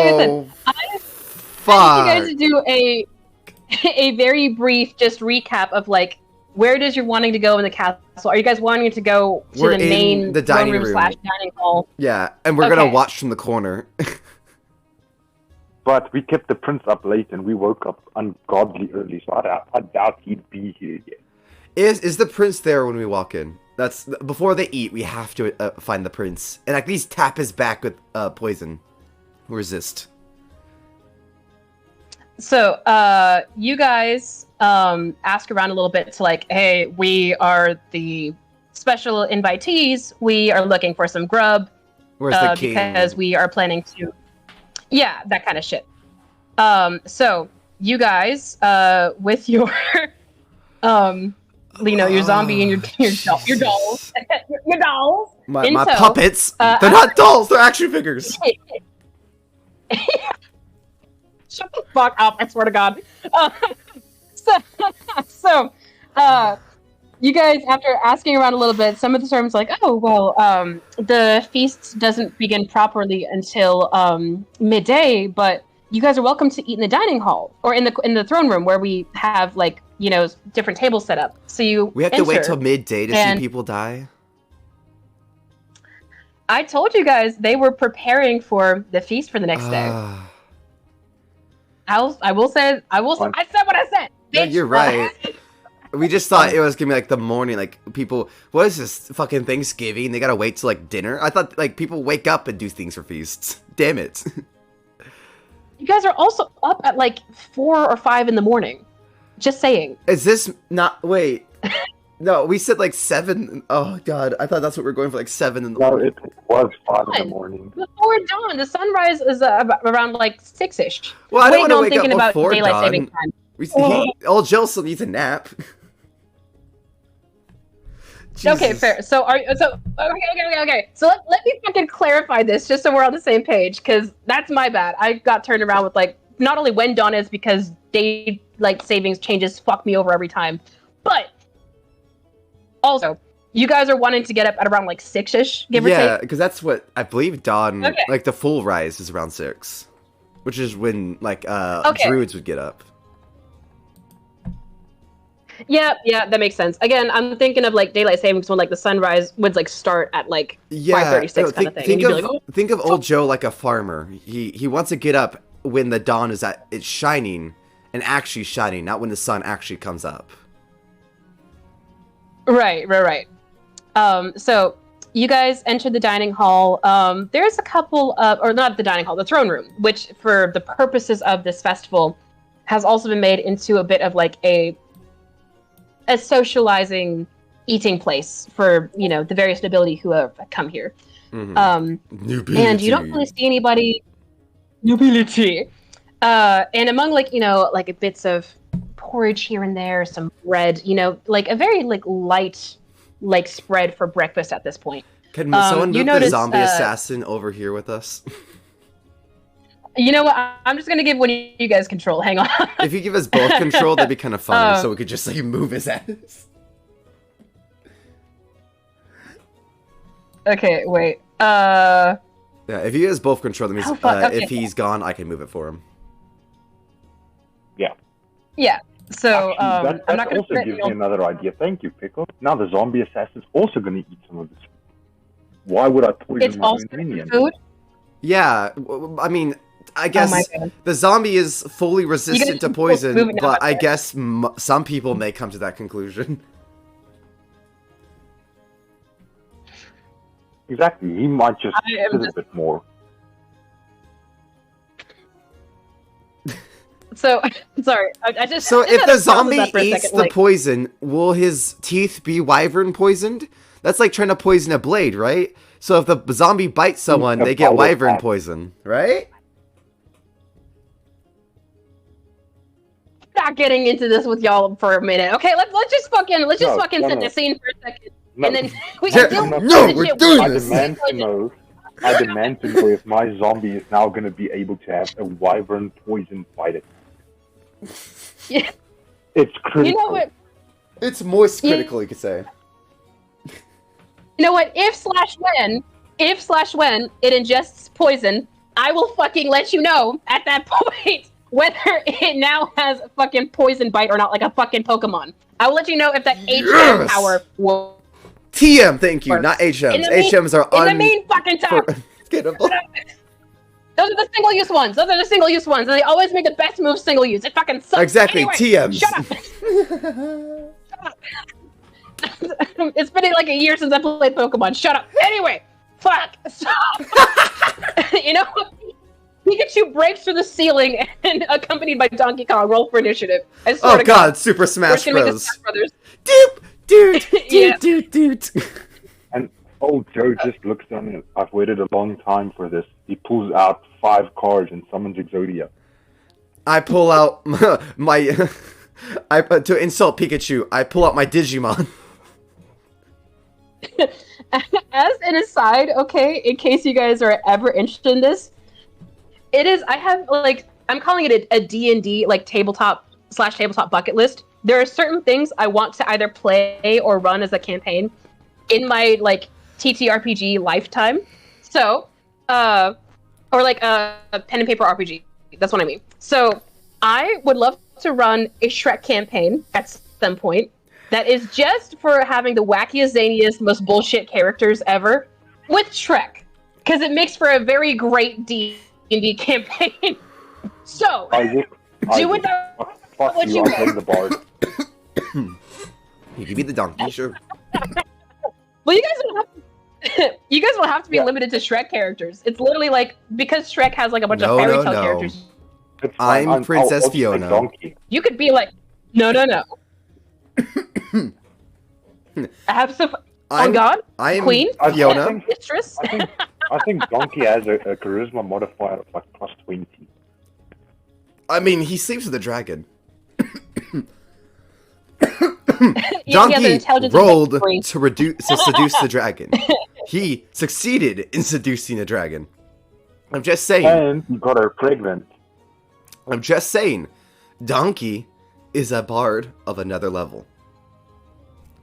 Donkey is just a druid that multi-class bard and got stuck in his wild and then Shrek is a paladin of the swamp. Fiona is a fighter. And then all we gotta do is get Puss in Boots for the ranger, or kind of rogue. I'll be Puss in Boots. Oh my god. And then we can have Mongo, the giant cookie for he would be a swashbuckler rogue, and you know it. Swashbuckler rogue is the only way to get Puss in Boots. It's the only way during the I Need a Hero scene where he takes on those knights that he quite literally does the swashbuckling feat. You know what I'm talking about? He quite literally does the feat from Swashbuckler. Yeah, where he knocks them into them and swipes to multiple people while maneuvering. He literally does it. I have I think we might have gotten distracted from it. Single-handedly derailed this stream in this session with Shrek campaign. No, fuck it. Fuck Ascension. We are now Shrek the D&D campaign. Alright, Donkey! Okay, real talk, if you guys wanted to alternate Shrek with Ascension, I would totally be fine with that. Shrek, Ascension, and Cowboys and Drows. What else is there? Oh my god! Holy shit, that's the play! That's the play! Oh my god, that's amazing. I could always do you another one and we can run Angels and Demons. Old-timey rubber hose cartoon, Angels and Demons. Oh my god, this sounds amazing. Where we're all canonically black and white. My inspiration from Evil Con Carne, so it's just a brain controlling a bear trying to control the world. But we only do that if it's rubber hose and we're canonically black and white. Of course, the only thing in color is coincidentally blood. Death, and he's pink. And blood is green. Don't ask why. It's censorship. Quentin Tarantino. High five. All right, back to the campaign though. Ascension that we are playing now. Yeah. Fuck. Yes. Okay. That's what I was fucking doing. I swear. I was setting the scene for you guys to go ahead and be aware, like, to spectate the demise, of all these fucking people. Yeah. In theory, like I said, the feast does not go on until noon, so you guys are there pretty early. But so you walk in, and like I said, the throne room has been converted into a throne room / kind of semi-dining hall / socialization place for the upper crust to come and just kind of wait to get lit for each day of the festival, basically. Get lit, as they bro. please. They get fucking turned the further it gets into the festival. Oh yeah. But they're not getting past the second day of. They're not getting past the midday thing, so I guess it doesn't matter how fucked up they get, huh? It's responsible consumption of opium such that they do not contribute to the opium crisis. Anyway, so and there's one dude smoking the ganja. Hell yeah. Every time. Goddamn. That's a basic party fave. There's one stoner guy in the corner, huffing and passing, and he's got spiked hair. I kind of don't want the stoner to die now, but it's too late. He's gonna die, and he's here. But unless he gets immunity from smoking all the time. You're right. He actually smoked so much, he got the opposite of the munchies. You're right. But so you walk in, and with there, like I said, being like a couple of sparse, things laid out here and there for you to kind of munch on as you please. No soup yet. You guys notice that the only person who's really in the throne room, other than you guys of note, is Chica of the Waste, who's is just like sit off next to a table, nibbling on some bread and kind of sipping on like some early morning wine. Oh God, I forgot all about the people we met. This is why we were antisocial, so we could do this, but then you're bringing the few people I do know to make me feel bad. Oh no. Oh no, Chica. Old Joe is fine. You just... What the fuck did you expect? I know, I forgot about Chica, though. I thought she was like an advisor, not like nobility. Are you going to tell old Joe about Chica, and then I can do something about the poison? What I'm going to do is I'm going to point out a few people to you. How many spell slots do you have for the poison? Oh no, I don't have. I've got like 2 left, but I don't need to do that. I could do something else. Okay. Are you guys gonna strangle Chica at 6 a.m? Prince, Lunik, and Chica both need to survive. So if you want to just anti-poison the prince, I can go seduce Chica, and we can go fuck in a closet while this is going down. I was more thinking of you leading the prince over to her, and me just making hallucinatory terrain and making the hallucination real. Have them walk into a swamp. And yeah, that's a Shrek reference. Thank you very much, Pickle. Why would that make sense, though? Because then they'd be like freaking out and screaming, and you gotta keep in mind, they're still here. They're seeing a swamp, but they're still here. They'll start screaming and alert everyone, and the moment someone touches them, the illusion breaks. Damn you. Why do you always have to destroy what would have been fun? Because I'm a DM and I know what she's gonna do.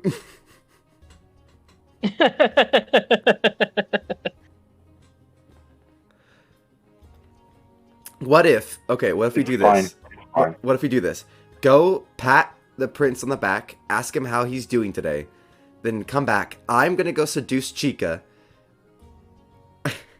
and talk about my long wooden shaft, and hopefully they don't die. Yeah, I can save them. I can always upcast it. You could just upcast, then why don't I just get the prince and save me bringing my shaft up? Because it's fun. That's what she said. So if I fail the shaft, then fun. You're gonna do it? Yeah. If you show her the stick. God. So I have to try first, or you're not? Okay, fine. I go get the prince. Where's the prince? I would like to look for the prince. The prince is not in the throne room. You're welcome to do grab a nearby servant and just kind of see if you can talk them into being like, hey, where is he? But also bear in mind, it is early morning. Yeah, we'll probably just wait. I'm gonna go talk to Chica. Fine. Old Joe, you do your thing. I'm gonna go talk to Chica, and we'll see how it goes. Not is gonna swagger on up to this tabaxi, and not knowing exactly what he's gonna do, he's just gonna Because that whole shaft joke, that was Isaac making the joke. Not has no idea what the fuck he's gonna do. He brought that up as like a possibility because he thought about it, but at the end of the day, Shodel just has to like tap him on the shoulder and kind of give him a quizzical look and not just shakes his head like, I don't know what the fuck I'm gonna do. While he's walking and strutting up to Chica, in fact, Not's gonna look to Bella. How do you seduce a woman?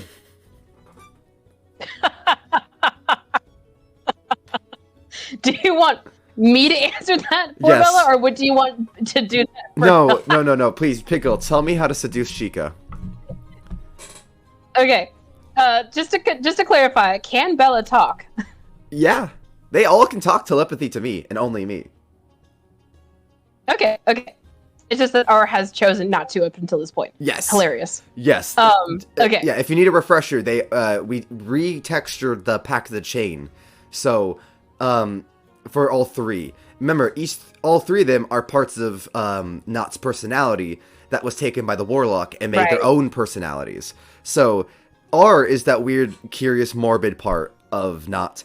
Bell's the dancer, the strategist, and Shodel's the childlike, innocence, and they each cover part of his stats. So they are their own thing. They're their own personality. So they can talk, eat, do whatever. They got their own thoughts besides Not. Right. Completely brain farted on that for it's like I said, it's the annoyance of like, oh, the last time we played was like a month and a half ago. You're good. That's why we're here to remind. Yeah. But yeah, hey man, listen, I'm not one of those DMs that's like, never correct me in front of it. Please call me out if I forget some shit. I'm forgetful as shit. You're good. I do the same thing. You guys correct me all the time, and I love it. That's because you're a masochist. Anyway, so we talked about. Oh my god! That caught you off guard, didn't it? Same. I sneezed. Anyway, so you're talking to Bella. Yeah. How do I seduce a woman? And I don't normally do this. And you're like, Bella kind of looks at you and looks at Chica, who's like lost in thought, off just nibbling on some breakfast. Yeah, stuff. like Chica has like a decent charisma score, right? Like she's attractive. Yeah, she's like a very, very like elegant looking tabaxi. Like think like snow leopard, and she like, well, it's simple garb, like, and very monk-esque in like how she dresses. Yeah, it's still very clean and elegant in its simplicity. Okay, see what you described. Thank God. I was like, am I breaking Not's character by making him do this? I'm like, no. I could see him being at least crushing on Chica and using this as an excuse to try to flirt with her. Listen, say what you will about the lords of this kingdom, but most of them are pretty fucking attractive. Roland was fucking ripped. I know, as you were talking about him during our podcast section, you're like, God, his abs. Shut up. Anyway, lower your voice. Silence! Silencio!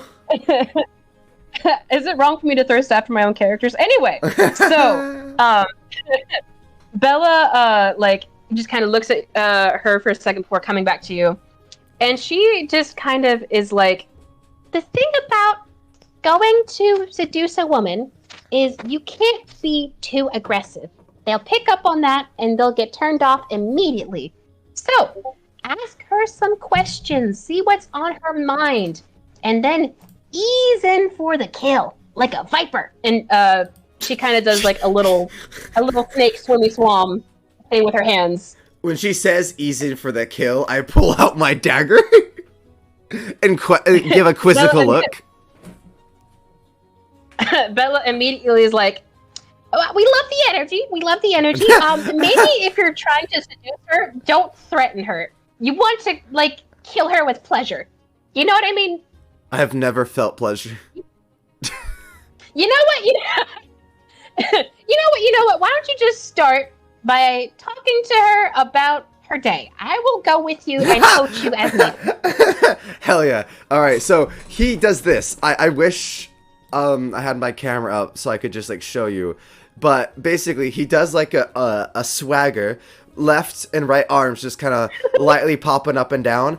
finger guns towards Chica as he walks up, but does kind of an awkward, like, tries to lean on the statue right here, falls over, scrambles on the ground, gets up, leans on the statue, half-heartedly does the finger guns again, and just says, hello. Chica definitely looks up at you like as if she snapped out of thought whenever you fell, and then she just kind of gives like a very sweet giggle. She's like, "Good morning. I see you're having an interesting day already." Don't worry, I am not drunk. I merely am not capable of walking on this marble floor as a wooden puppet.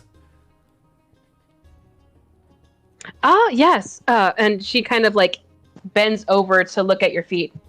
I imagine you don't have a lot of friction. Perhaps if you'd be open to it, I and one of my researchers could help you with that. Oh, spend time with you? Yeah, I could spend some time with you.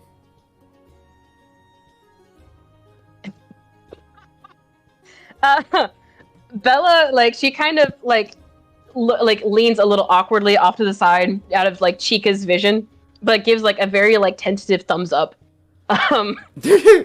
Like, and Chica, good job.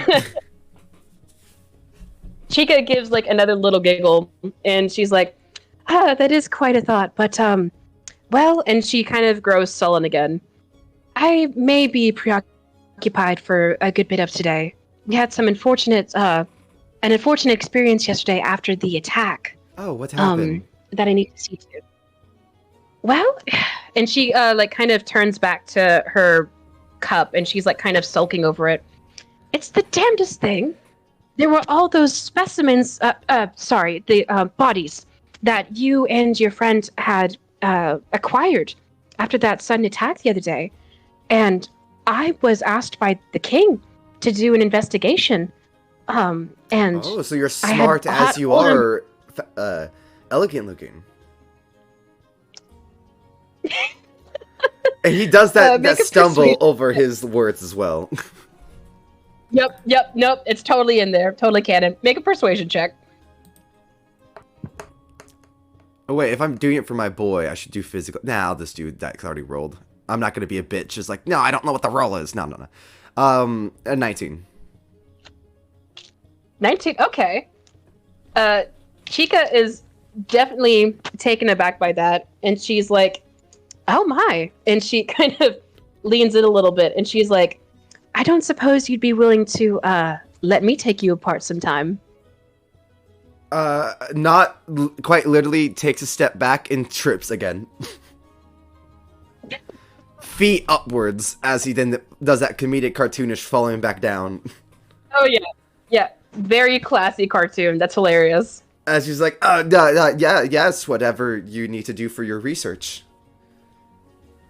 Anyways, you are a autopsy person? Cat thing? Not entirely. Noid? She definitely gives a little frown at like that last bit of stumble, and Bella slaps her face into her hands. Okay, we can wrap this up in a second. Oh, okay. Are Tabaxi not humanoids? Yeah. I was saying humanoid just says the bipedal ones, right? Well, no, Tabaxi are humanoids. It's just like it's something where it's something about like Knott's line of questioning to like Chica basically being like, "You are a cat, right?" And she's just like, "Oh God." Okay, I thought I made a mistake on my terminology. I was like, wait, did I mess up? No. You as the player are fine. Not as the character is fucked. Oh yeah, not is just kind of huh. Chica gives like a little sigh, and she's like, "It looks like you'll need a lot of tutoring on my part, which I would normally love to indulge in, but." And she kind of like swirls her wine a bit. There's been a betrayal on my end. One of the corpses that was from yesterday is missing. Could it be our zombie? Because if so, I do apologize. Old Joe just has a habit of doing that. She goes, and as if like remembering old Joe is there, and she's like, oh, fascinating. And she kind of stands up and claps her like hands together Yeah, and like kind of does a big circle around the zombie. and then immediately realizing he just lost the attention of the girl he was flirting with, he looks to Bella and just shrugs. Bella kind of like does like a big like circle gesture with her arms towards Chica, and she's like, "Get in there!" and get that start running info-" around her. I start running around the zombie too. I'm like, what are we looking at? And you notice that Chica is kind of like looking, like peeling back the zombie's eyelids while holding up the head because it's still bobbing around on its broken neck, like peeling He them back tilts to his look head into the sideways eyes. to try to look it into the eyes. What are we looking for? Oh, well, we're not looking for anything in particular. We're just observing.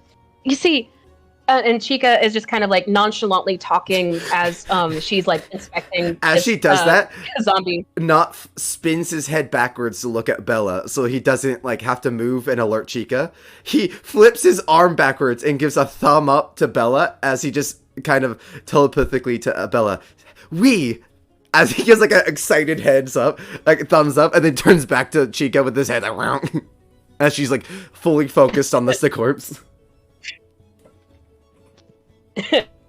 But so you do that with Bella, who's just kind of like watching this whole scene from between her fingers.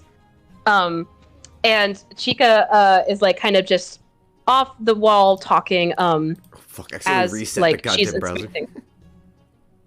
Oh shit! You good? No, yeah, sorry, no, I accidentally just hit refresh on the page, and it refreshed the Roll20. I'm like, oh Jesus Christ. It's good. It's good. But so she's like, you see, one of the unfortunate things about well, some of the superstitions of this kingdom is that necromancy is not practiced like it used to be. And unfortunately, that means that we miss out a lot on what we could otherwise discover from some of these specimens because they don't get preserved. You understand? You know, And as so a this, and she kind of as a go ahead, warlock, sorry. I was gonna say, as a warlock, I know what it, you know, like having magic that other people frown upon is like. It's quite unfortunate what could possibly be done. At that, Chica finally turns her attention back to you, and you have her full like gaze as you're talking. Yeah, but I know old Joe does the necromancy stuff, but you know, I mean, look at my puppets. They're alive, and I don't know why. It's like, sorry, I just try to say I get it.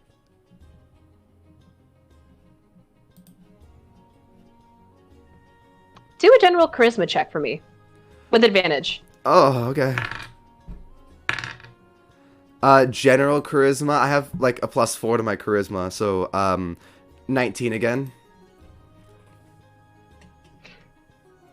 She kind of like I said, she had stopped like mid-inspection in the middle of you talking to kind of like listen to you fully, and she gives you a bright, beaming smile. You know, at first I wasn't entirely sure what to make of you two, as, you know, we don't get a lot of, well, as an outsider to many of this kingdom's customs myself, I don't meet many kindred spirits.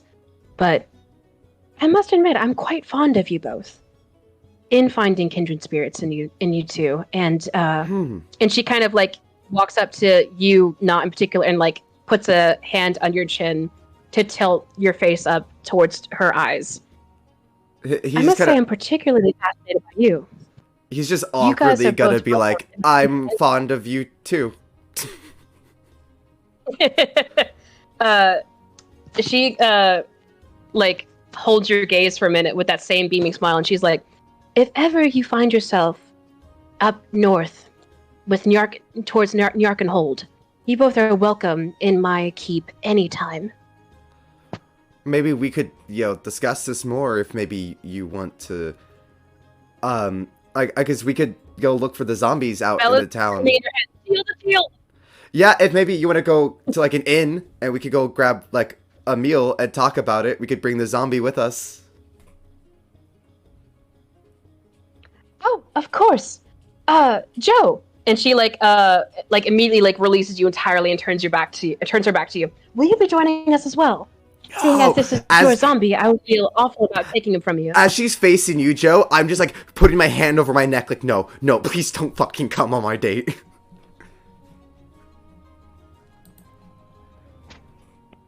Joe just looks and he starts nodding, sees not, and I've got something to do back in the forest. There's been an outbreak among some of the foxes, so I need to get back and check on that. He's remember, we are the wardens of the forest, so after we came by to say hi to everybody, we were gonna do that, but luckily he can go do that while I discuss this with you, because of course not just potential, and he kind of clears his throat, allies or friends, also. But surely you would be leaving together. Come, and she takes both of your hands without like at all letting you finish. I will personally see to you have a very nice send-off meal. Much better than this drivel anyway. She like looks disdainfully at hold up the letter. Table. The king needs to see old Joe specifically. I tried not to be rude because I didn't want to bring up the king's like business, but the old Joe is busy. Like if it'd just be us. He is busy. He has to go speak to the king. As I slam the letter into old Joe's chest. And I'm assuming that, like you said earlier, you did not tell Joe at all what was in the note. Nope. Previously, you only read it aloud for metagame purposes. For metagame purposes, so, that's it. Yep. So, Joe, you've just now been told about this sudden audience with the king.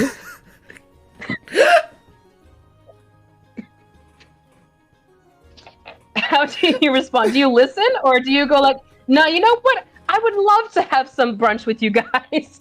Let's go have some brunch together as a throuple. I don't have any facial features, but I wish I could have eyebrows to express my worry. If you wanted, I would let you do a persuasion check with disadvantage just to like emanate the energy of please don't go with me. That old Joe, completely expressionless. Just for the bit. Okay, with disadvantage, it is a 15 with persuasion. Old Joe, I will. So you get the vibe. You, but yeah. Okay, I think let me just get this. Okay, yeah. What did you need me to roll, Pickle? You're not rolling anything. No. It's something where. I was trying to give off the vibe to you. I was just trying to give off a vibe check. I was basically just like giving off the nervous. Awesome. Yeah. Always. At this point, old Joe is so used to not. He's just, as soon as he looks at you, he's like, okay. And then he, like, slammed the note into me, talking to the woman. He'll just grunt and I just need to go and speak to the king quickly. Oh, well, of course. And she looks a little like confused at the like exchange that was just silently spoken between you two. But she just kind of shakes it off and she's like, well, I suppose if you're all right with me taking your companion, and she like affectionately pokes the head of the zombie, which lolls back on its broken neck, as well as your friend for a quick pint. Awkwardly not waves to her when she gestures to him. Yeah. But if you would be all right with me taking these both, I would be happy to return them to you before you all leave for the woods today. Though it will be unfortunate to see you go so soon in the festival. Oh, Eljo, just say of course. Just say of course.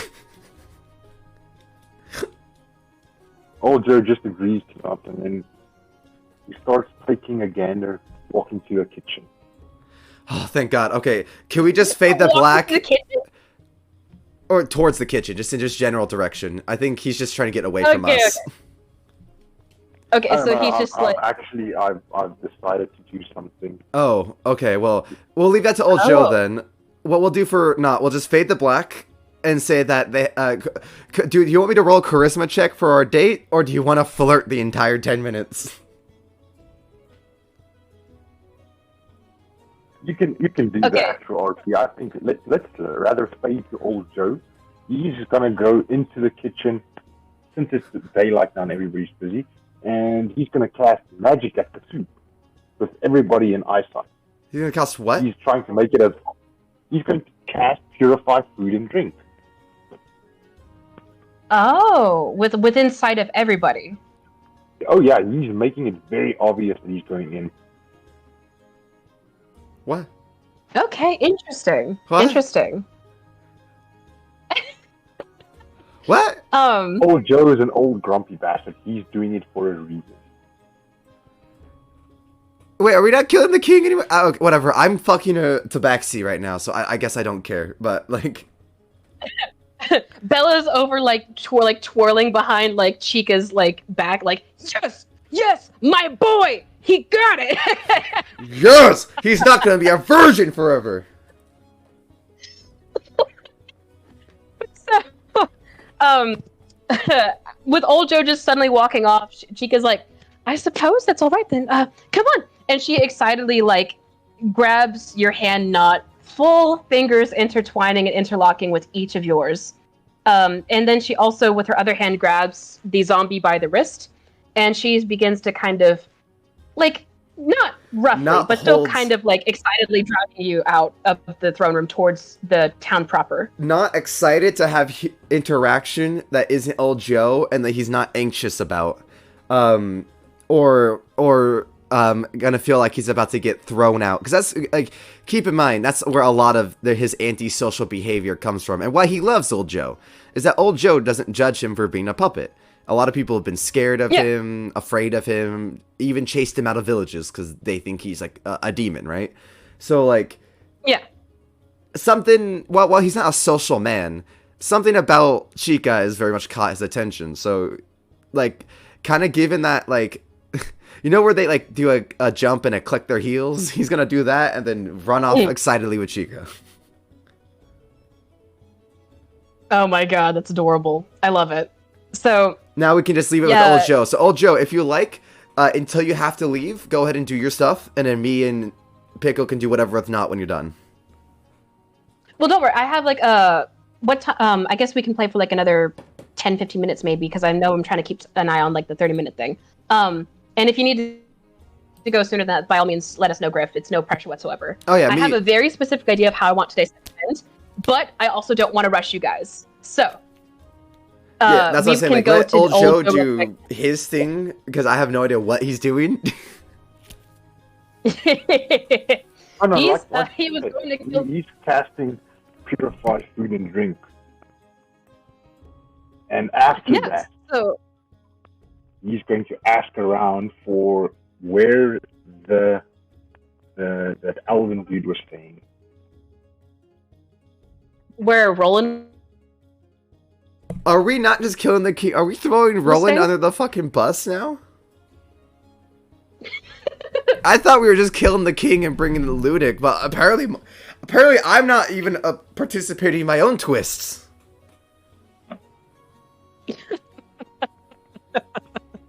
Yeah. Okay.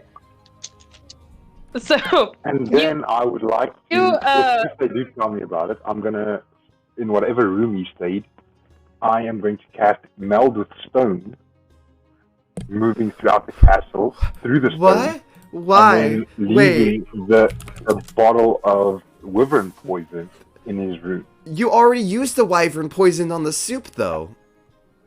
I'm leaving the empty vial in his room. But, wait, why are we doing this? It would have been so much easier if we just killed the fucking king. Why are we doing this? Like, on God, out of gate, what are you doing? Why are we doing this? Why? We had a plan, Griff. Why are we going from the plan for no reason and to something that's way harder? I've always enjoyed the challenge.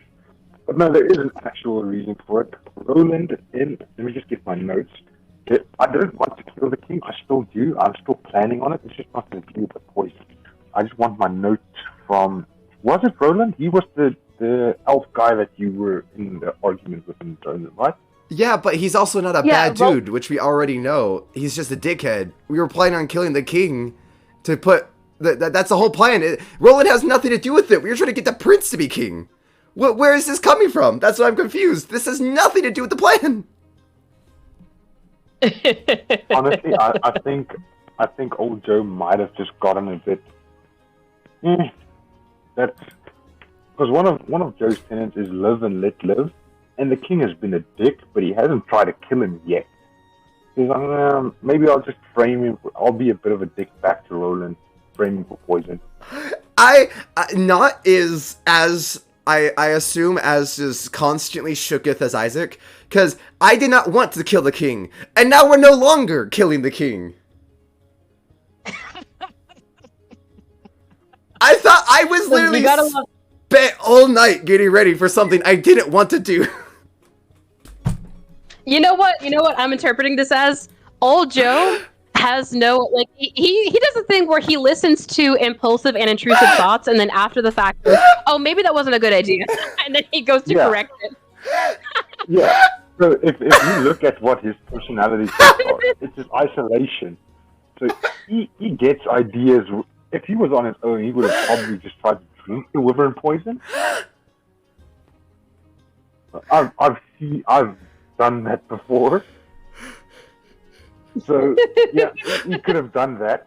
But he is unfortunately a dark and bloodthirsty person that his isolation didn't help. So his first thought when the king was being a dick was, I'll just get rid of all of them. And then later on, he's going, maybe I'll just be a bit of a dick back. Maybe not kill his entire family and all of his friends and all of his subjects. I'm not even mad. I don't know what to do. So Not's gonna go flirt with Chica, and then we're gonna go to the forest, I guess. We sowed seeds of doubt, and they did not kill anyone. Let's go! Old Joe is looking forward to when Not comes back and no one dies. Like, he thinks that's a funny prank.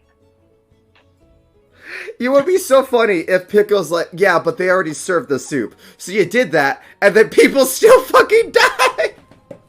Yeah, if I purified the wrong thing. Because keep in mind, Pickle, he just said he purified a random thing!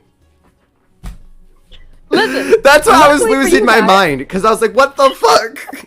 He just goes in the kitchen, he's like, purified that apple, purified that bread! So is the king gonna die? And we, because like, if he doesn't, that means the king still dies, and we're framing Roland, which then, it's like, whoa!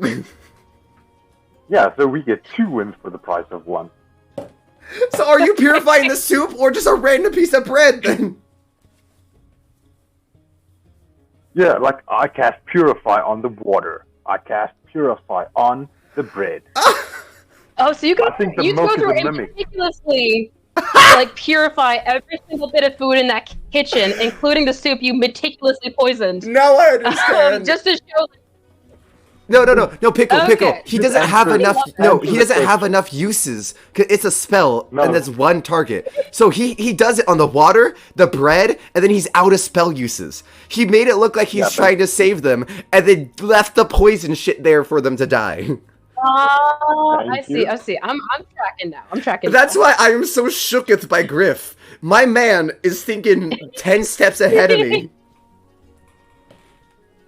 I do fucking love it. I did tell you that old Joe is a lot more than just my normal character. Oh my god, I just... It's that 20 in wisdom coming through.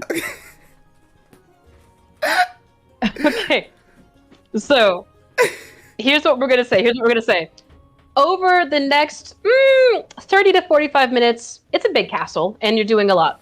You make your way to the kitchen, and very similar to the night before, you bust open the door, the entire kitchen stops mid-array, they're getting ready, it's like, getting to be morning proper now. They're getting ready for the day's feast, starting with lunch and all that stuff.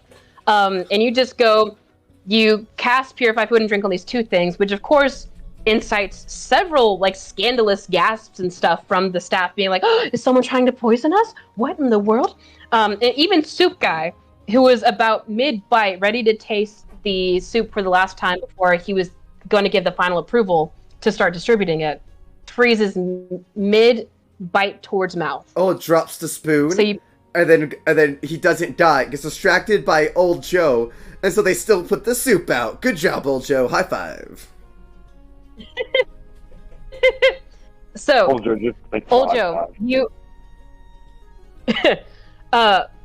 you do this display, and then I'm assuming that even though servants come up to you with questions being like, what's going on, you just ignore them. You make your way as best you can, asking for directions here and there, to Roland the Enchained's former bed chambers. Yes, and if I run into Prince Lunik in that time, I will tell him that I've discovered a poisonous plot. Oh my god, okay, and you're gonna, are you seriously about the stealth, sleight of hand, the bottle, as if you found it in the room? You are brilliant. You are brilliant. We do love... You're all weird.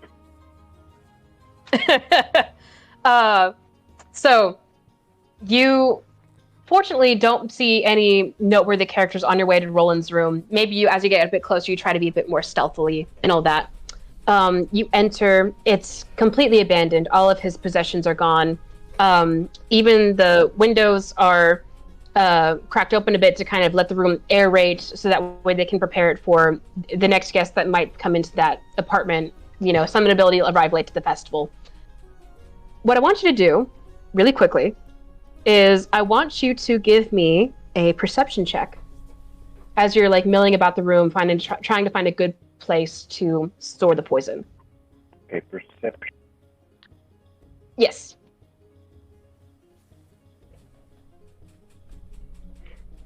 So my perception's only +8, so that's dirty 20.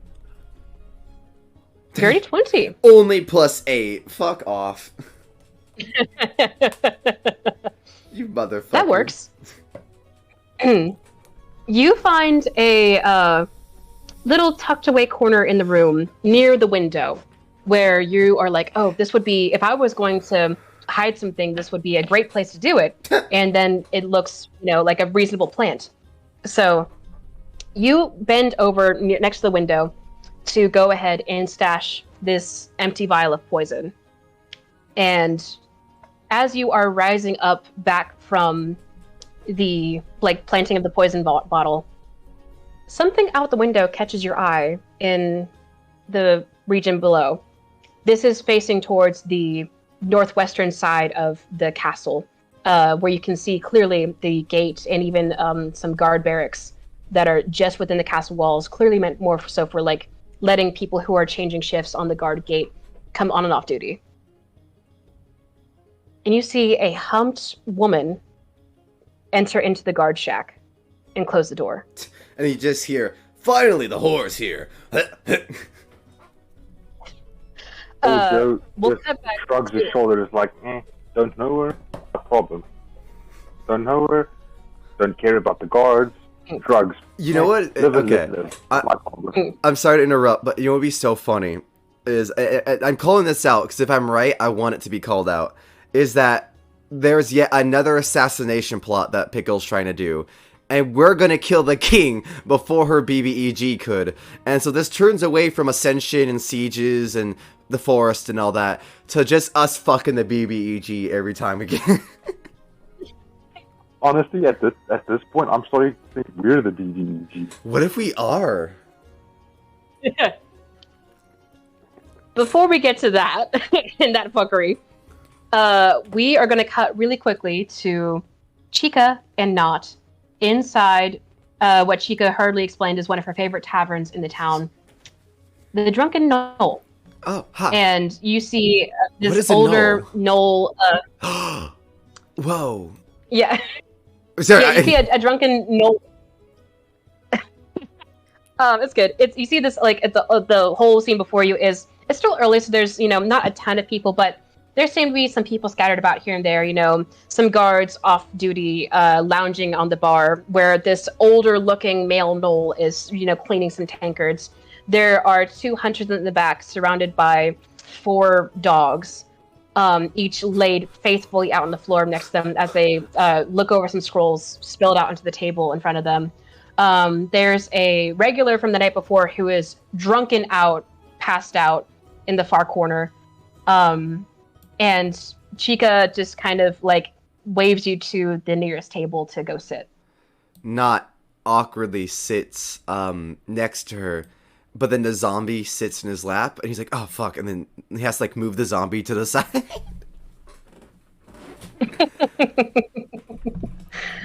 Fantastic. Wow. This is a tavern. She kind of chuckles and she's like, "Yes, I come here all the time. See, me and Timothy," and she gives the barkeep a little wave, and he waves back and starts getting ready to tankards. "We go way back. He grew up with me quite a bit up in the northeastern part of the region. Old friends, huh? But, well, some might call it an old flame, but that's ancient history. Nothing to talk about there, really." Oh, not kind of just like in his head is like noted.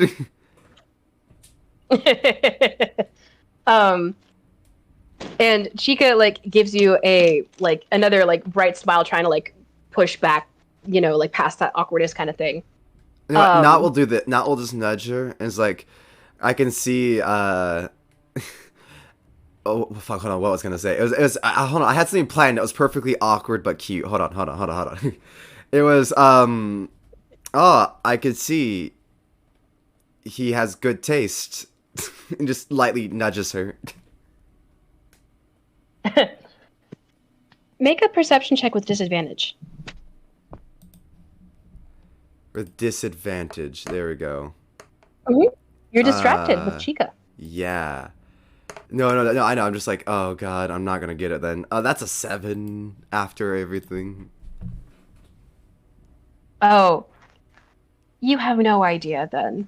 As Chica kind of gets the conversation flowing again with some very casual banter about her childhood up in the north, her, interest in research and how she, has struggled against being a bit of an outlier compared to the other lords because she has this intense fascination with science and magic. And just when you think it would be an appropriate time to go ahead and try to lay on the honey a bit more thickly, the table in the back of the room between the two hunters catches fire. Oh, Jesus. And you see the magic swirl and consume the table into a mini tornado as a gate opens with 3 dryads spilling out, and you can see more waiting on the other side as you peek through the gate to spill out into it as well. And the glamour of the hunters drop to reveal 2 of the assassins, much like the ones you encountered the other day. In fact, you're certain one of them is the one who got away, because surrounding him are not dogs, but the 4 displacer beasts that escaped as well. And we'll see you guys next week. Should I cast Detect Magic? That's the fucking thing I wanted to end on. Nope, that's the session. Fuck you. That's the session. We're leaving it on that note. No, damn, you missed my joke. I said, should I cast Detect Magic? As if there's not obviously magic there. He's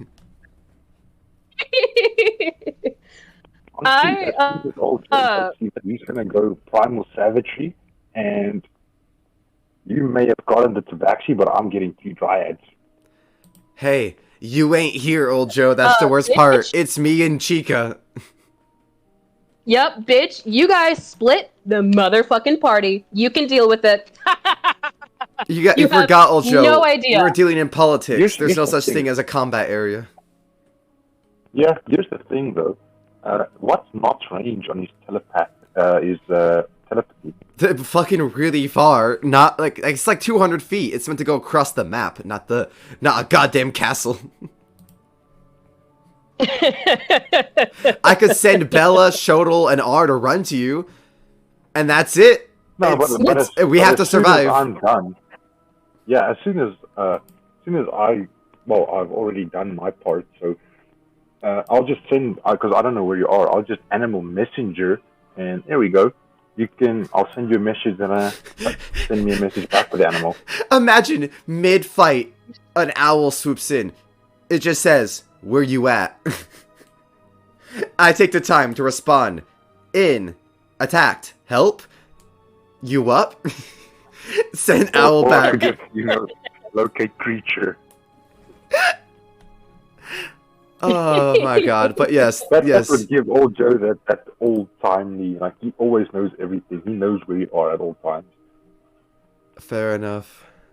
But thank you so much, Pickle, for a wonderful session today. Of course, I had a fucking blast. I honestly was expecting to start combat much sooner, but I'm not at all mad about it because the chaos was delicious. It was fucking delightful. This whole excursion to try to poison, get out of dodge, and then you bump into Chica. You want to fuck Chica. Jojo goes back and is like, you know what? Forget the poison. And he's like doing a whole separate... To be fair, he didn't even just say forget the poison. He said, let me enhance that poison plot. True. Listen. I love the espionage that's going on and shit. I cannot wait to see what you guys do next session. By the way, I hope you know, we're still upping your BBEG. Oh, they're gonna try to attack me and Chica? We're still killing the entire royal court, you cuck. Sweetheart, I'm ready for you. You have no idea what's coming for you, bitch. I bring the thunder and the lightning. I like the... Oh, no. That's me looking right at the BBEG as she comes through the portal. I'm like, you cuck, I stand up. We're already killing the royalty. Chica's like, what? Listen, you do not know what's coming, and I couldn't be more thrilled. Maybe if fucking Griff, and I'm not saying this at all for shade, I love that it's perfectly within Old Joe's character, because I think it's hilarious.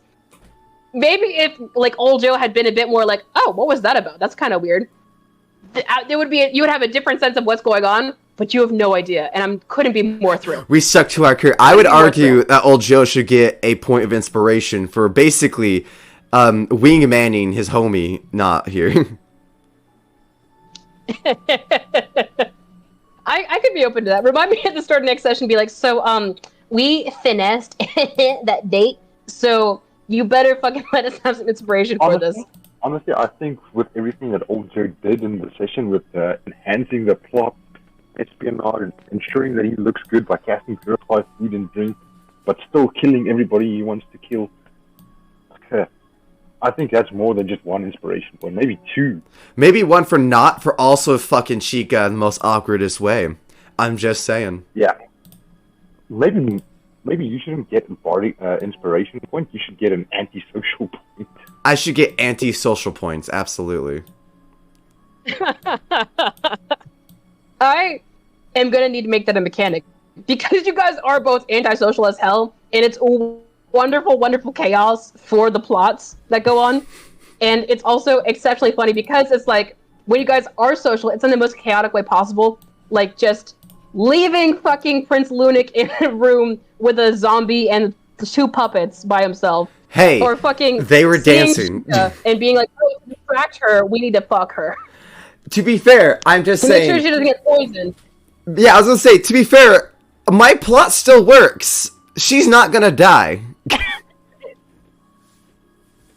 That you know of. That I know. Well, I mean, I will make sure Chica gets the fuck out of Dodge for this attack. They're obviously coming for me, not her, right? Right? Oh, yeah, and then at the end of the day, you save her from that, and then she goes to the castle and drinks the soup. Oh, no, fuck that.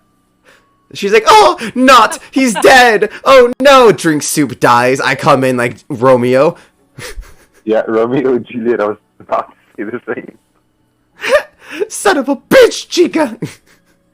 Alright, but I will say real quick, just before we keep going, this is the campfire section, everybody, on stream. This is where we just chit-chat about what's going on. The stream is over. As you can see, we do have just the Discord open, so you can see who's chit-chatting, who's here. Griff, feel free to leave whenever you need to. But yeah, we're just here chit-chatting about the session. Awesome. I am going to head out and catch up again next time. I've got in 30 minutes or something, I've got a Pathfinder session 0 that I need to run, so... Good luck with Pathfinder. Oh, it's a lot of fun. I'll one day when you're not as busy, I'll get you on a Foundry and we can even stream it to Twitch. We can do like a little intro session on Twitch or how Foundry looks like. Hell yeah. But until then, we'll see you next time on Barnacle Logs. Kill the king. He's like, focus on your priorities, man. Forget the fucking attack. We still got the king to deal with. I'm over here like fucking a cat. It's like, oh shit. Listen, the fun thing. Oh, he left. Yeah. I shouldn't say bye. But the best thing about D&D is like, literally, you can have like a whole political plot going on, and then also be like, by the way, I went and fucked the dragon. I don't know if that's a problem, but it's something that's happened. I know you said slay the dragon, but I thought lay the dragon was better and easier. Now we have kids, and we're divorced, and I have like child payments. Her hoard grows quicker based off my children. Oh my god. Yeah, but yeah, I want to say first before we get to our campfire, because I do like that me and you do this campfire session, Pickle. I like that me and you like just chit chat podcast style for a minute.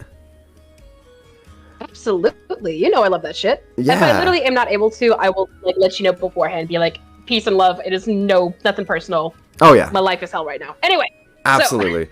But yeah, no, I was gonna say I love the session today because, like you said, you didn't have to really let us go off and, you know, like you could have just been like, all right, guys, do you really have anything? Like, if you were already planning on just, like, say, doing a straightforward, when we asked for specifics, you could have just been like, all right, so what specifically would you like to do during, and just let us only give us as much as we wanted. But instead, you led with it. You talked to us in characters. You made us do roles. You continued the story with what we were wanting to do, which I think is just an amazing DM quality, by the way. Just, I wanted to point that out. That even the side shit that was extra, you led with it and made it entertaining. And I just want to give you a quick pat on the back for that. Oh, I appreciate that so much, dude. Because, like, it's something where, like I said, I did not anticipate that, like, the poison plot was going to be as in-depth as it was this session. I was literally expecting Joe to run down to the kitchen, do a couple persuasion checks, and then go up, and then we proceeded next day, and this potential attack that's going on. See, that segues me into my next question. Is, how much, now without spoiling, how much did you have planned? Like, of today's session, how much did we actually get to what you had planned? Oh, honey.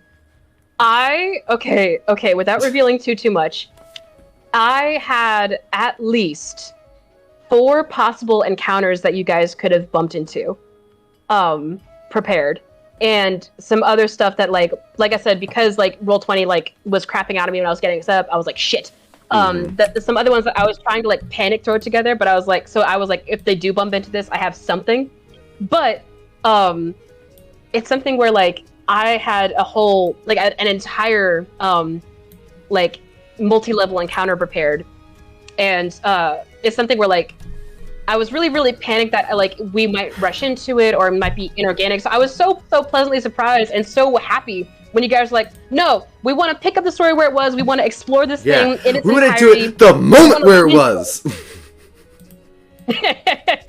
Oh, listen, like I said, I loved it. The second I was like, oh, they really want to get into this. I was like, fuck yeah, let's get into this. Let me make an impromptu kitchen map. Yeah, it gives you time. Like, yeah, well, and honestly, too, like, that's what's supposed to be fun about it, is, like, you know, even though I have stuff lined up for the potential kitchen, it's like, it's supposed to be what the party wants to do, without it being too much of a hell on my part to, like, improvise shit. I just looked at chat, and my fucking mod hit me with, from the dragon comment earlier, you got no visitation.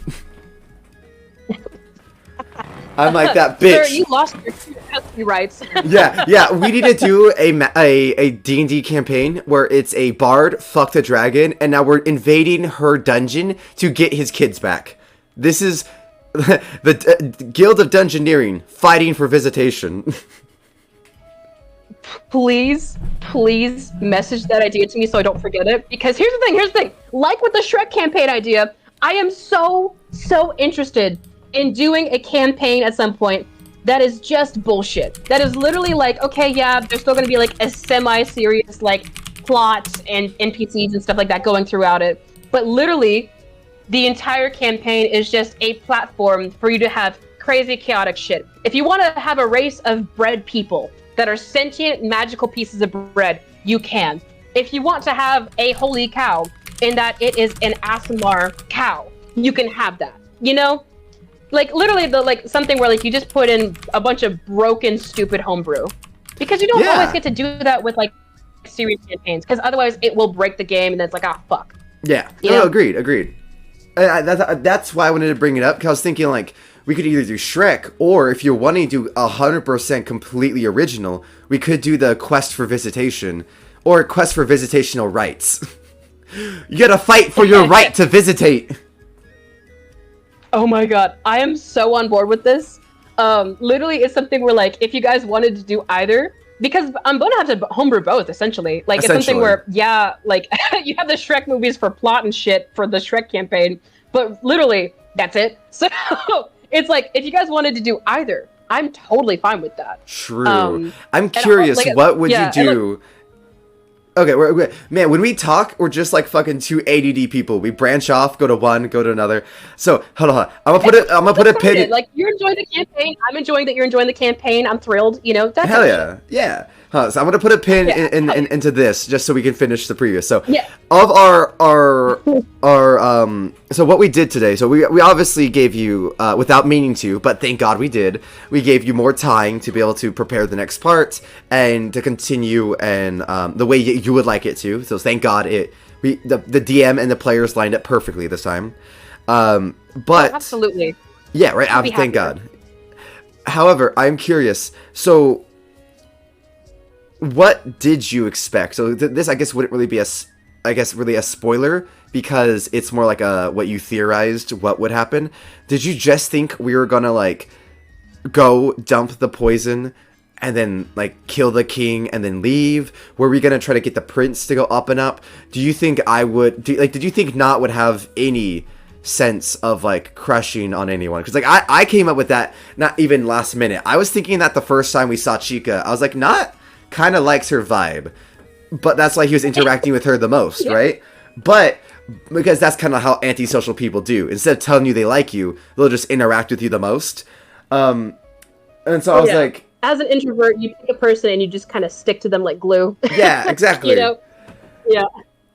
And oh, sorry, go ahead. I was gonna say, like, I'm curious, what was your theory about what we would do? Like, did you think we would just, like, move on and then do the fight? Were you hoping that we'd do like, most of the session would have been this fight that we're about to spring on us right now? And then you just kind of bullshit it? Like, what was your kind of theory with it? What were you trying to... Yeah, like, go ahead. Like, what were you trying to do? Oh, no, absolutely. So initially, my first thing in, like, preparing for this session was like, okay, I know these fuckers, and I say that with all the love in my heart. I love that you guys are such chaotic fucking characters in this campaign. It makes it so much more fun, honestly, than if it were super serious. Because it also, like, it doesn't feel forced. Like, you know, some people try to, like, make a funny character, and it's super inorganic, and it's just like, ugh. This feels organic every fucking time. And that's the thing I love the most about it, is that it's completely expected chaos, you know? Right. So at minimum, I was like, yeah. So at minimum, I was like, they are probably going to try to get the fuck out of Dodge as soon as possible. If not for the reason of they don't want to be affiliated with the killing of the king. I also knew that, like, oh, there's, like, a genuine interest to see the woods that they just been placed over, you know, become not even urbanized, but just more, like, urbanated, I guess, you know? Like more populated, and building up infrastructure there and, like, some battlements and stuff. So that way you guys can greater protect it and kind of survey what's going on in this region. So I was like, all right, at minimum, I need to find a way to keep them here long enough so that this encounter, when it triggers, because I didn't want to have it trigger prematurely. Yeah. Because that would feel, of course, railroaded and forced. I was like, you never want to go off prematurely. Oh, exactly. It's, you know, I knew I wanted this thing to, like, be... Like, I knew I wanted it to seem like, oh, the people who are planning this attack, they're going to need probably at least the entire night before to try and recover and get their bearings together. Exactly. And your partner will be so disappointed if you finish early. It's just like, ugh. Amen?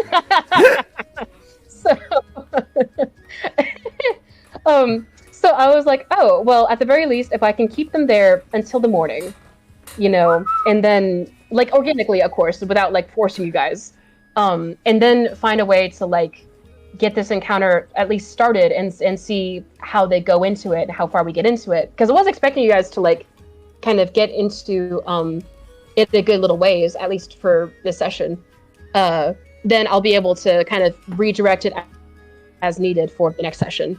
So it's like a very pleasant surprise that, like I said, you guys went full in on the poison plot, and we're really happy to stay there, because I was expecting you guys to be like, yep, we're doing this thing, bye-bye! But instead, like, even with you guys being antisocial characters, like, you guys were like, no, we're fully invested in what's going on here. Yeah. Well, I mean, there's a certain level of, at least I feel like there's a certain level of, I guess, involvement needed to pull off a poison, like, heist. Like, that's fair. I mean, I don't know. I feel like even if we were antisocial, if we were to just leave, I guess, I don't know. I feel like we, not to like disregard what you're just saying, I think that's a valid point. But I also feel like it would be not irresponsible, because clearly, like, as you saw, we weren't thinking about Chica or the sun, the prince or anything when we fucking poisoned. That was very last minute. You were an afterthought. Yeah, that was a reality check mid-moment. But yeah. which me and Griff had already talked about. We're like, do they know that? And we're like, no, we're not gonna. Old Joe wouldn't care, and Not isn't aware enough. So we were like, even if we thought about it, we need to play the characters like that.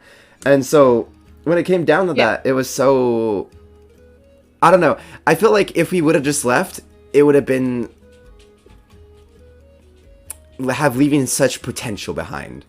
Because even if you weren't social, there's still stuff we could do, like run around the hallway and try to poison, come up with excuses, because because antisocial means we can still interact with people. It just means we're not liking it, So like, I don't have to be like completely away from like anyone ever. I can go around the castle and interact with people, but just kind of be an ass about it, So especially with the poison plot, if like there's so many things that could go wrong with it. Like, you literally brought up the guy would have drank the soup.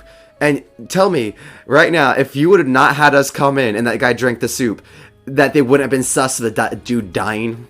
I mean, he would have died on the spot from wyvern poison. That does 7d6 damage. That's a normal human chef. That man would have been dead on the spot. So, like, I feel like I guess it makes sense. It would have been, I don't want to say forced, because it wouldn't have been that forced for us to just leave. But it would have felt like I left something behind unplanned or unfinished if I didn't go and at least watch the plot happen. Because, especially at Not, if I want that to happen, like, it would feel unfulfilling to my character not to follow through with it, Like, if I want to kill these people, let me go kill these motherfuckers. For sure. And it's like, too, it's something where, as the player, like, you never know what variables might get in the way of it that, like, the DM knows of, but you don't. Like, with me, I, like, was like, oh, well, I mentioned whenever they went in that this guy who was making the soup, he usually likes to taste it a lot. So, like, exactly. Would he be up all night, and have the opportunity to taste it again after the poison? Would he die and, like, raise an alarm of, like, oh, there's some shit going on? And so it's like, as the player, you do kind of have to, like you said, stick around just to be sure that this is working as you intended. Exactly. Because I, as a DM, know all the pieces, but you don't, Exactly. And I don't know if I worded it really that well, but, like, if I would have just left, I would have felt like Not wouldn't have completed what he wanted to do. Not wouldn't have completed what he wanted to do, and Not also would have been just like, I don't know, it would have felt like the quest was unfinished. Because like you said, I don't know if you have someone that's going to die and then ruin my plot, and then we come back and they're not dead, and we're like, what the fuck? And then you have to explain it in a weird way as there's like confusion. It's better if I just, both in character and out of character, go through with it. Because in character, I'm not unfulfilled. I actually get to complete my action. Unless it's part of my character to be a coward and do it and then run away. That would make sense. But that's not. Right. That's not a coward. And so I would have felt, and I know probably Old Joe would have felt very unfulfilled character-wise if we didn't do that. Because it's not really in their character to just leave. Does that make sense? Oh, absolutely. And you brought up an interesting point, too, of like, being an antisocial character does not mean that you, like, run away from social encounters every time as soon as possible. It just means that you just don't enjoy it, or you might not, like, pick up on certain social cues. Or you're like anxious. A more extroverted character. Yeah, and, like, social anxiety. Right, exactly. Exactly. And like with that, like we could, like I feel like we did a great job with Chica. Because if I'm being honest, so if I can like open the mind of Not a little bit for you, absolutely, please do. When oh my god, looking at Chica, my how I rationalized it in my mind was I was like, okay, look, Not doesn't want Chica to die. Chica is like one of the better people. Unlike old Joe, Not isn't like fuck all of humanity. He likes old Joe, even though old Joe is like fuck all humanity, because he's not humanity. Neither of us really are humanity, but Not isn't necessarily against. He's more just saddened by humanity, afraid of humanity. But Chica made him feel safe from the beginning. She's always been very kind and very safe. So I feel like that was more of a last minute moral thing, as much as it was him crushing on her. It was a moral, like, oh fuck, do I really want her to die? And then that last moment of, like, in my mind, it was like, what two things connect for, let me save her, also, I low-key crush her. Let me go flirt with her, get her out of here so she doesn't poison herself. To me, that was, like, I guess, the easiest and the most rational not thought of, like, how do I accomplish both of these without seeming suspicious? Right, that makes sense. And, like, as the DM, like, you know, because like I said, like I know all these characters. I know, of course, you guys as characters, and roughly what to expect of each of them. I've got to say, I did not expect, you know, it makes sense in hindsight, but at the time I didn't expect, like, for Not and Chica to have such a moment of bonding where, like, Not is used to being, like, someone who scares people because he's so different. And Chica, because she's somebody who fully embraces the kind of, occult, you know, or the weird, the strange, yeah, exactly, yeah, the unsavory, if you want to call it that, like, sides of the magic and stuff like that, like the like. Exactly, and she's somebody who's always been that way, and as also a tabaxi, you know, from the north, she's like, yeah. There's, as we've seen with, like, the Elven genocide, there's a bit of racism here. As much as, yeah. It's something where it's like it's very dependent on where you go and who you talk to, but there's still an undercurrent of, like, oh, people here are very superstitious and they can lash out, especially even be racist because of that superstition. Like with her being like, oh, nobody really practices necromancy like they used to anymore because of this general fear of like, or more occult magic, or even like the religious belief. I'm sure there's plenty of that, or like Paylor's like, you can't do that bullshit. Oh, you know it. You know, you Paylor fucking is know like it. Ugh to any undead gods. Oh, absolutely. You know, and so it's like, it's something where in the moment when I was like, you know, oh, you know, he's trying to flirt with Chica, and that's funny as a DM, but also I got to make sure I'm, like, playing it according to Chica's character. As in that moment, I really was, like, genuinely like, oh my gosh, they really do have, like, a shared experience here that I hadn't anticipated as DM. That was wonderful. It's funny that you say it, because I had, like I said, like in the session, like, Chica had already kind of caught Not's attention in the most anti-social way. And so, like, whether you knew it or not, you were already low-key attracted Not's attention, whether you meant it or not. No pun intended. All puns intended. But, oh my god.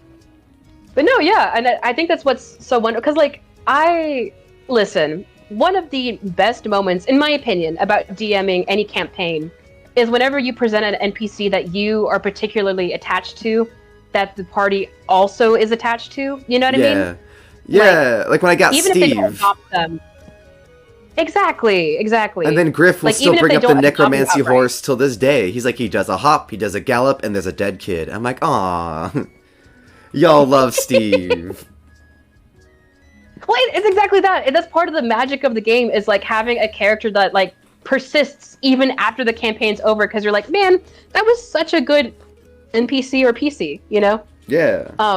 So, like, in presenting Chica, like, especially, like, in the first session when you guys first met her, I was really, like, afraid that, you know, like I said, you want everything to be organic because that's the magic of the game. Railroading always sucks, always makes things miserable, always sucks the life out of it. Yeah. So with Chica, I was like, I clearly like her a good bit, at least in how I've, like, written her and stuff. I want to make sure that I'm not pushing her to the party too much. So they're like, oh, we're obviously supposed to associate with this person. Or, like, obviously, Pickle really likes this character, so we should like that character too. Yeah, we shouldn't kill that character. Exactly. So for you guys to, like, organically have the conversation out of character and in character of, like, oh, there's going to be some casualties we might not like Chica, with the poison plot. I'm like, yes, that's awesome. They actually like these characters outside of, like, me, like, having interest in them and with other stories and stuff. Yeah, because they're actually going to try to protect them. Their chaos. I could see with the chaos, especially, why it might even come to your mind that, like, maybe they just are associating with the characters for the story to make it easier for the DM. Because, to be fair, we straight up just skipped a party, but in hindsight, I bet now in hindsight, it all makes sense to our characters. We skip the party because we're antisocial, but we like this person because we're not antisocial. We're just like, dicks. Well, and it's one of the things where, like, it's like I said, something that, like, what I was expecting in this campaign initially was for you guys to, like, just do, like, what your characters were interested in specifically, and then just kind of withdraw and keep pursuing your self-interests. Because, but it's something where it's easy to forget that there's so many different flavors of antisocial characters, whether it's like you said, a coward character who does run at the first sign of trouble, or somebody who's like, yeah, this is not my favorite, but I like this person, and so I'm gonna, like, stick with this person, or whatever it is. Or even really, like the what's his face? He's like my favorite character from Game of Thrones. The dog, the dog who watches over Arya for a while. Oh God! The Hound. Yeah, that's a person, not a dog. I thought you were talking about the dire wolf. No, not the dire wolf. But he's called the Hound, like a dog. Yeah. Listen, I love reluctant father tropes so much. Yes. So, like, oh my God. The God. Hound and Arya, Geralt and Ciri, all that kind of shit. Joel and Ellie, because I've just binged The Last of Us season finale. Literally, it's like, I love that trope so much because it's also, like you said, it perfectly encapsulates a lot of, like, having antisocial tendencies without necessarily being a complete hermit and recluse. Yeah, well, because I feel like, especially in D&D, I love D&D, and do not get me wrong when I say this, but most people, when they play D&D, the lore and story comes. They like to write a story, and then they forget about it once they start playing, and that story only comes out in the most stereotypical, cheesy of ways, because they're just going to interact with the DM story, and then happen to go look over and be like, I'm emo for this 5-minute scene. Okay, now that scene's over. Back to the story. And, like, that's it. And it's, I don't know, for me, I feel like there's so much more to a story for each character individually, and that's what drives it. Like, the Hound and Arya, each of them separately, wanting to fucking kill each other, kind of, but at the same time, also not wanting to kill each other, and eventually even helping each other. Like, that slow growth between those two characters as a fucking side story to the main story, right? Like, there's so many beautiful characters being built on the side, and some of them never even meet the main story before they die. Like, that is what makes it beautiful. Absolutely. And it's like you said, too, like, I think a lot of that comes from just, like, not only in knowing, like, to lean into your character's, like, story, not only when it's convenient, but in all aspects. Like, the character you've built is the character you've built. But also recognizing that, like, people are complex. And so, even if you have a more emo character, it's not like they're going to be edgy and emo and shit 24/7. There's going to be moments of, like, them opening up to people and stuff like that. Yeah, exactly. You do not have to be your stereotype 24/7. And thank you. I forgot to finish that point off, but you did it perfectly. Is that, like, you... Thank you. You don't want to just be the stereotype for that 5 minutes. And so, like, when I brought it up, that's kind of what I meant. Is that, like, they do it for 5 minutes, and then that's all. And then they act like their entire character is this badass rogue when they did it for 5 minutes. And you're like, well, A, you're not fully being the character. And B, you're also just like, just being the stereotype, and then that's it. You're only doing the most stereotypical actions for that character, and then to ensure that people see it as that character, and then you're just back to enjoying the story. Oh yeah, and like especially too, something I am like I haven't experienced this often, very fortunately, because I have also only been playing D&D for not even a year. But like fortunately, I've only encountered one or two people who try to do like Mary Sue characters. You know what I mean? Where you have to be the protag. Yes, literally, they're the chosen one. They are the most kind, the most intelligent. Nothing sneaks up on them, and it's something where like I understand how people fall into those traps because there are like mechanics to D&D that like you don't want to like flake on all the time. Yeah. Yeah. But at the same time like Jinx. Oh, go ahead. Yeah. I think we have the same idea. We're just trying to get it out at the same time. No, we were both just like at the same time. So that just made me laugh.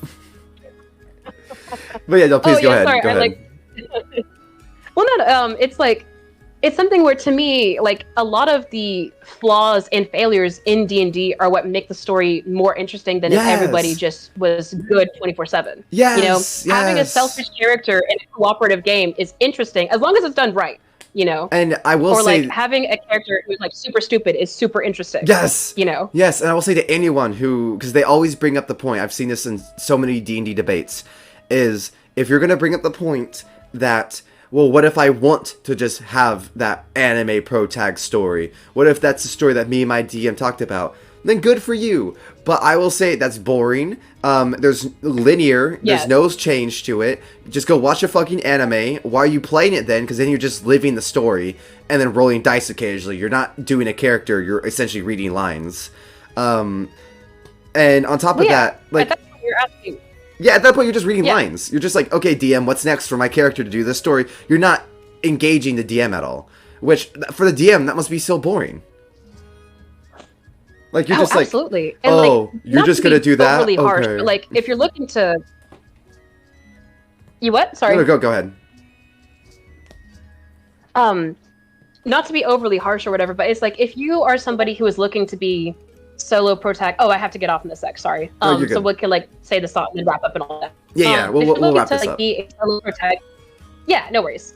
But for people who are looking to do like solo protagonist characters, chosen one arcs, whatever, honestly, D&D is not the place to do that. Go play a one-person video game or something. A single player. Like, part of the fun, exactly. Like, because part of the D&D experience is that you are making a collaborative story with the other players. Not even in that the party is collaborating at all times and all places as characters, but like you as people, as friends, you all are taking part in contributing to this story and how your character acts and how the DM explains how that changes stuff in the world, such that like literally there can be no one protagonist. You know what I mean?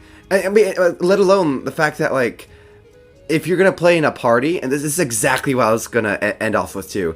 I'm glad we're just basically on the same fucking wavelength. Is that like if you're in a party, how is the rest of the party feeling if you're the only protag? Exactly. That's part of it too. Is like this is meant to be a collaborative game. Group. It's a it's what's called an ensemble story. There's multiple people. It's not just one. It's an ensemble.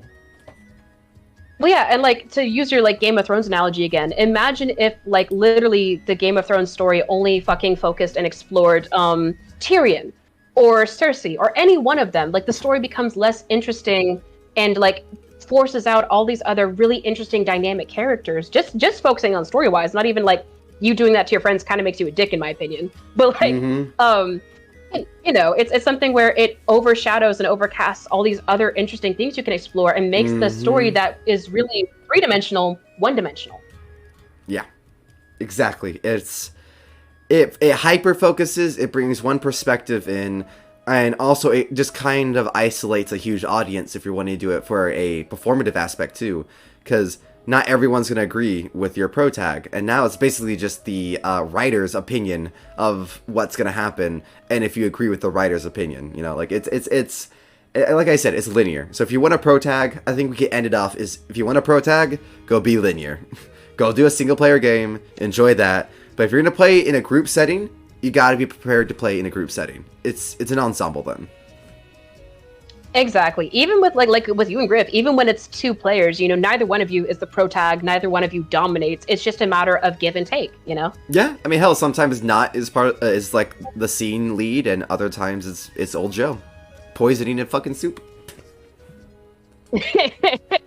Listen, I with this thing because I know how like next session what all it has entailed. You don't, and that's so fun, but also so like, oh fuck, I have no idea how they're gonna react to this. I am so eager to see how the poison plot plays out because even I don't know, man. That's one of the fun things about DMing is I never know with certainty what's the next like bit of the story is gonna show. Hey, I have ideas, but that's either it. way. I will say you can't just say that the chef tasted it and he died. We made sure he did it. Woo! No, exactly. Like literally, I'm so thrilled at how it's going, and like I said, I'm so excited you guys are having a fun time with it too. Especially because we haven't always been able to like play super consistently because of life stuff. Oh yeah, But, this is a for fun game if I've ever Super seen thrilled. one, and I'm glad that you're having fun as a DM. Of course. Listen, like I said, you guys are chaos, but like it's in the best way possible. I would not have it any other way. Absolutely. Well, in that case, for now, I'll say thank you, Pickle. I'll let you go so you can go and handle whatever things you need to do. Oh yeah, no worries. I am super looking forward to getting back next week, assuming nothing happens. But yes, thank you as always for having me, and bye to the stream and all that good stuff. I'll see y'all next week. Yeah, bye-bye. See you next week, Pickle. Bye. Bye. All right, y'all. And as always, I am Wolfer with Bardic Logs. Thank you very much for watching if you have been. If not, I'll